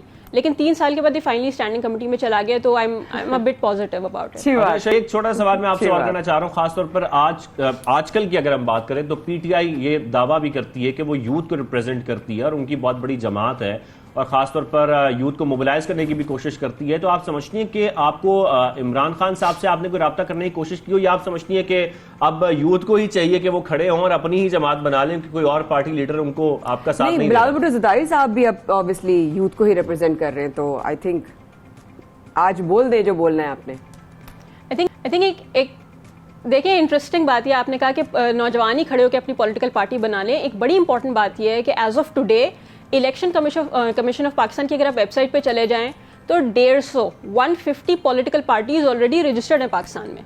तो इस बिल को लाने का मकसद ये है कि हमने व्हील को री इन्वेंट करना ही नहीं है ना। हम अगर 170-180 पॉलिटिकल पार्टीज बना भी ले तो होगा क्या? हर कोई अपनी अपनी आइडियोलॉजीज में बटा हुआ है, वो इस मसले को तो हल ही नहीं कर रहा ना कि पाकिस्तान की इतनी बड़ी यूथ बल जो आपके पास मौजूद है उसकी पॉलिटिकल रिप्रेजेंटेशन है ही नहीं।